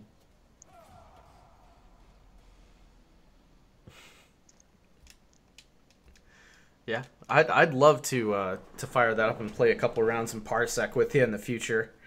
Yeah, maybe not during a weekend when the MK11 is open up for a very limited beta. Right. You definitely Timing is everything. Well, with the beta, you want to get as much FaceTime with it as you can. You want to try to get as good as you can because let's face it, the game's not going to come out for, you know, almost another month. And then you've got like 20 some days of not touching it again at all and you know, you're going to have to really shake the rust off when the game comes out. But yeah, now when it comes out for real, there's going to be new characters and stuff like that that you haven't had access to at all. Right. So I'm going to be back to being absolutely not very good at the game because I'm going to be maining Johnny. And I really feel like my first couple matches are just going to be just slobber knockers of me getting beat up. Yep. Now I was doing a thing where I set my system language to French and I played Mortal Kombat Deception, and then the title screen shows up as Mortal Kombat Mystification. Yeah. And the reason I bring that up is because Albanian Andy is saying he'd love to play Shaolin Monks, but they butchered the German version of that game. And man, I never got a chance to play the German version of Shaolin Monks. I know what happens, that the fatalities all just turn to black, but you know, it'd be interesting to see how they censor it. Yeah, I would. Because we've never seen that, and Albanian Andy, I'm sure there's a way you can play an uncensored version of Shaolin Monks, just like I'm sure there's a way I could play the censored version. It'd be fun. We should do the old switcheroo. Yeah. You know what else would be cool? We could actually play Shaolin Monks through Parsec. Yeah, totally. That would be wild, wouldn't it? Totally. In fact, Survives Combatants and I have done that. That's awesome. Yeah, I would love to do that. So what do you think of stage fatalities? You think they'll be in? I think so, yeah. They have to have them. They kind of have to have them.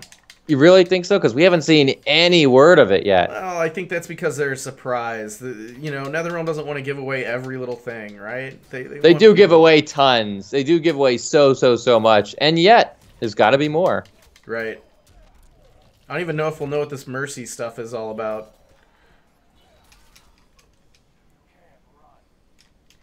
Do you think they'll show us what Mercy is? Oh, you mean before they actually show? I think they might show it on a combat cast, like before the game actually comes out. Maybe. I really think that that's a thing that could happen. I mean, they did that with... well, wait, they didn't show Quitalities. Yeah, they did. They showed it on a combat cast. They showed you actually showed a quitality on this stream because somebody quit on you. Yeah, somebody rage quit, but there wasn't it's not an actual quitality. It just disconnects you. CyberFox says, "Hey, sorry I'm late. I was streaming." That's okay, CyberFox. Never let it happen again. Albanian Andy says, "Yeah, do a Shaolin Monk stream. This way it would be even better than playing myself." Yeah, we could do a Shaolin Monk stream at some point. Sure. I would love to do that. Caneless is saying he saw Kotal Khan turning into a jaguar, and immediately he's thinking animality. Dude, that's exactly the same thing I thought when I saw it too. Vedril says, I really hope they have more advanced quitalities, like Harakiri style. Dude, could you imagine if every single character had their own custom quidality programmed in? That would be amazing. I actually think that's the way it should go, to be honest with you. They should take it to the next level. The more I think about it, man.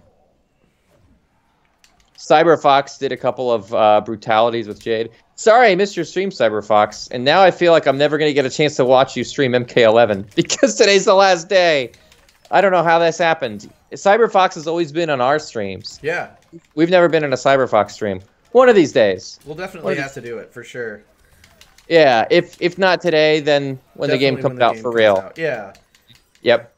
I wouldn't be against jumping on a CyberFox stream the day the game comes out. And she says, well, I'll get to play it when it comes out. Yeah. In fact, let me go see if Twitch archived a stream of it or not.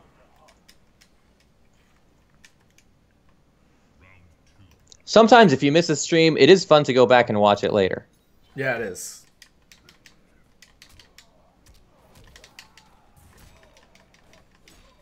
Have they released anything about the Switch version of MK11 yet?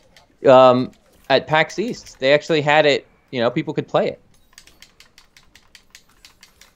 Yeah. So there is that. Yep, that is also true. Man, those Cabal players are killing me. From what I understand, it was excellent. I've heard nothing but positive things about the Switch port. I know there were a lot of people making negative predictions before we saw anything, but then once we actually saw it, the response was pretty positive. But we'll see if that holds up upon actual release. Right. Cabal has a slow walk speed, but man, does he recover quick. Boy, Yeah, he does. That's it's one of the things I'm really struggling with. That's a really good point.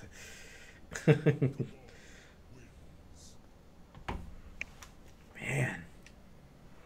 You know, before we shut the stream down tonight, do you think we should show everybody the MK movie news just one more time, especially for those people who missed the beginning? Absolutely. We can go ahead and do that now, actually. Go ahead and throw that up there. And we can discuss with everybody. Yeah, because I know there's people who missed the beginning of the stream. They're like, MK movie news? Yeah. Yeah, we absolutely have some MK movie news here. So let me go ahead and throw that back up.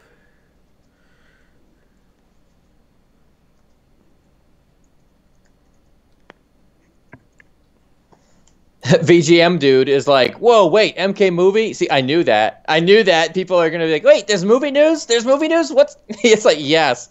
Yes, perfect. Let's just do it at the beginning and at the end of the stream. It's perfect for people on both ends. Yeah. Boom. Look at this. This is something... You know what? I don't think I named the source earlier. Alan Robinson over at... oh, what is the name of his brewcade? Help me out here. Do you remember? Oh, you said it. It's like a brew. It's brewcade. It's gosh, I got it here. Respawn Brewcade. Yeah, Respawn. Yes, and I asked them, where did this come from? What is this? What am I looking at here? This came from Production Weekly. So Alan Robinson is kind of on the inside, right? He works in the movie industry, so he gets stuff like this ahead of the rest of us. Yeah. And man, and the first thing he did was he decided to share this with us, which, you know, we made sure it's okay that he's going to. Yeah, he won't get in any kind of trouble or anything. But yeah, no, he's cool with it, and yeah. I mean, so shout out to Alan for this. Mortal Kombat, the feature film, being filmed in Australia, like some of the people in the chat picked up on. It's summer of 2019, dude. Virgil, if you're in Australia, just go. Just make the drive out. Look, when I was younger, I didn't make the drive out to Orlando, which is where they were filming Mortal Kombat Conquest. God, I wish I had. It would have been cool. I could have been an extra in that show. Trust me, don't miss your opportunity. If you have a chance to go and you're not that far away, just do it. I'll tell you who definitely will probably go is Total MK, man. He'll be there. Yeah, you can meet Total MK. It'll be what's up. Yeah. There you go. Yeah, Australia must be offering some kind of good tax breaks or some sort of incentive because you're right. There's a lot of film production going on there. Australia is like the new hot spot. So do you want to go ahead and read the description here? Yeah, so it centers around a seemingly harmless guy who realizes his potential when he finds himself caught in the middle of a cross-dimensional battle between the warriors of Earth and the monsters of Outworld. Now, in order to stop the world from total destruction, he must win the martial arts tournament known as Mortal Kombat. Yeah, so a lot of speculation here about what do they mean by a seemingly harmless guy. Is Johnny Cage the seemingly harmless guy? Is Liu Kang the seemingly harmless guy? Is it a new person? Is it Cole Turner, which is the name that was going around in the leak? I will just pretend you didn't say that. But there's a lot of people who are like, well, you know, we'll have to wait and see. So, Vedral, thank you for joining us, buddy. Good luck. Thank you for hanging out with us in the stream. I'm glad you got a chance to see the stuff with the movie. This is really exciting stuff. And to be honest, man, I really was a big fan of the first movie. I hope they get this right. There is an opportunity to make a movie that's even better than the first one. But again, that movie was considered the best video game movie adaptation of all time. So yeah, I think when it comes to the Mortal Kombat fans, if in movies, I think I speak for a pretty strong majority of the fan base when I say what we want is a movie that is very close to the game storyline. I think we want something that is, you know, that is kind of hand in hand with that. I think that's why the first movie did so well, but then they lacked all the shock value as far as the fatalities and the blood and the gore. I would like to see a recreation done extremely faithfully to how John Tobias had written the story and have all the blood and the gore aspects and the great martial arts fight scenes in there too. But I would like to see that.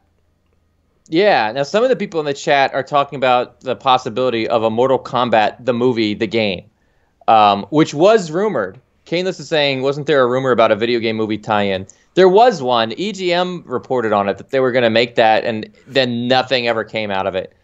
So, yeah, that would be absolutely incredible if they had ever done that with the 1995 film. But again, looking at this new film that will start, I guess it looks like it's going to film summer of 2019. Think about it. How many rumors have you heard about an MK3 movie? Since you were a teenager. They were talking about an MK3 movie. And we're not exactly teenagers anymore. Yeah. And it's and you know, for us to finally get it, at this point it's like, well, they can't really do a sequel anymore. It's got to be a reboot. But wouldn't it be funny if it was like a time travel style reboot like they did with MK9? Yeah, that would be insanely cool. But you know, I mean, we'll have to see. We'll have to see what comes of this. I go in with an open mind. I love all things Mortal Kombat, no matter how good or bad they turn out.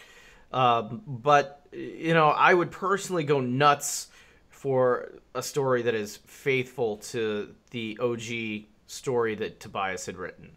I think there's so much potential there, and I think it should be a hard R-rated film. Lots of like cringe-worthy blood and gory scenes. Like, oh, I mean, that's what Mortal Kombat is. It's a you know, slobber knocker, schlocky martial arts film, and those schlocky, you know, Chinese martial arts films are gross. Like, the guys are like reaching in and pulling gaping hole, like leaving a gaping hole and pulling out someone's heart. Like, those are in those movies. You know, I'd like to see that for MK. I think all the fans would like to see something like that for MK. You know, but remaining true to the storyline and you know, really fleshing out the scenery, you know, all the shots and everything in the movie. I think that's what the fans want. Yeah, absolutely. I think you got it right. There's people who care more for the gore. There's people who care more for like the violence and the blood and all that stuff. But there's also other people who really like the story and they want to see something that's true to like the John Tobias vision of what the story was. Yeah. You know, Scorpion and Sub-Zero, deadliest of enemies, slaves under my power. That's not the kind of thing they want to see next time around. They want to see those characters developed and really done properly. Yeah, it was an interesting twist in the movie, but I'd like to see one where they actually are after each other, you know? Yeah, for sure. And trying to do that story justice while also keeping true to the bigger picture, the Earth versus Outworld. Heroes have to fight for our last this is their last chance to save their home of Earth. And yet these two are just after each other. In the midst of all that. So it's if they can do it right, if they can pull it off. I'm not a film writer. I understand that there are immense challenges involved with writing a script that does that and satisfies everybody. But again, every character is someone's favorite.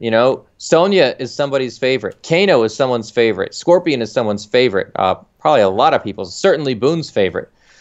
So you've really got to make sure that you get the characters right, you get the plot and those kinds of details right, and if you can put in the right amount of blood and violence, they can make a killer film. They just have to try and balance all these different elements. Yeah, that's gonna be the key, is finding that balance. But like I said, I'm excited to see this happen. I hope I hope they get a great cast to play as the characters and find the right people to play the right parts.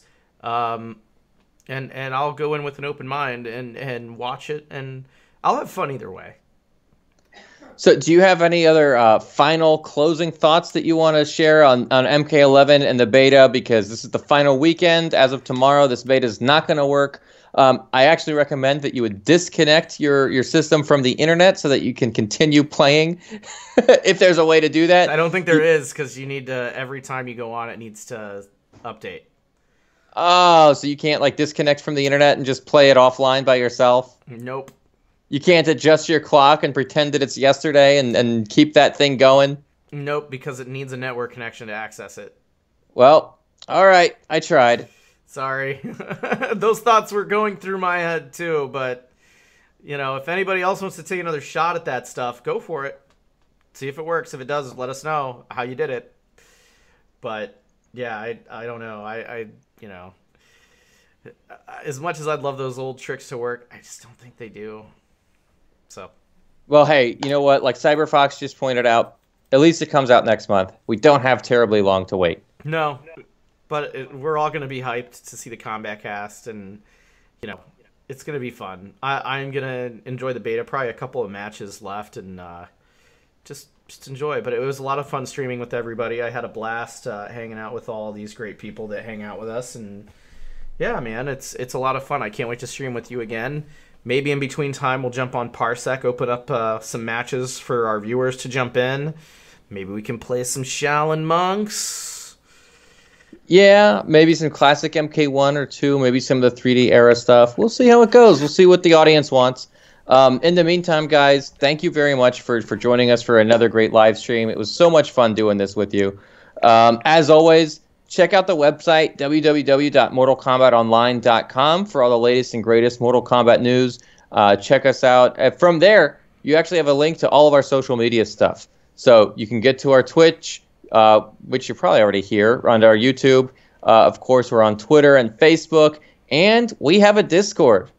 Mortal Kombat Online has a Discord. So if you guys don't have a Discord account, you really should. This is where all the gamers are hanging out. This is like the social media chat thing that all the gamers are using. And if you have the Discord, you'll also get pinged every time we go live on Twitter or YouTube, so you don't have to worry about missing the stream. That's pretty cool too. Yeah, there's a lot of cool stuff that we're doing, and we still have some cool announcements to make. I'm going to be dropping more information about Fatal Friday. All that's going to be happening in the coming weeks, so stay tuned for all of that. Fatal Friday is our new show, and of course we'll be bringing our regular show on as well. Which I think we're going to do on Saturdays, and we'll get a more set schedule for that, and we will have a lot of fun with all of you guys. It'll be a big fun time. Yeah, absolutely. So, in fact, just for the people in the chat, I am going to throw up a link to Discord. You should download the Discord app and check it out and install that, and then come into our room, hang out. Yeah, absolutely, and make sure you utilize our great forums on MortalKombatOnline.com. Those have been completely overhauled. There's all sorts of cool rewards you can earn from posting in our forums, and of course, drop information about what you liked about our stream. Talk about it in the forum. Let us know what you would like to see or what we could do better, or what you enjoyed, and maybe me and Tabmok here talk about some interesting things in the lore, and you want to bring that back up. absolutely start those conversations up on the forums for MK11. For sure, man. For sure. Well, listen, guys. Again, thanks again for hanging out. Check out all the social media stuff, and it's all in one central location on MortalKombatOnline.com. Like all the social media links are at the top bar there, which is great. And the forums are fun to hang out, so make sure you sign up there for an account and give us a shout out on the discussion boards over there. Absolutely. We will look forward to seeing you guys again. We'll stay tuned from now as far as when me and Tabmok will stream. I think it'll be kind of sporadic until we get that set schedule going after the game release. We'll probably have once the game's released, we'll have a more set schedule. For shiz on my nizzle. Awesome. All right. Well, I think that's it. That's all I got. All right, guys. Well, listen, thanks again. We'll see you at the next live stream. See you on the next one.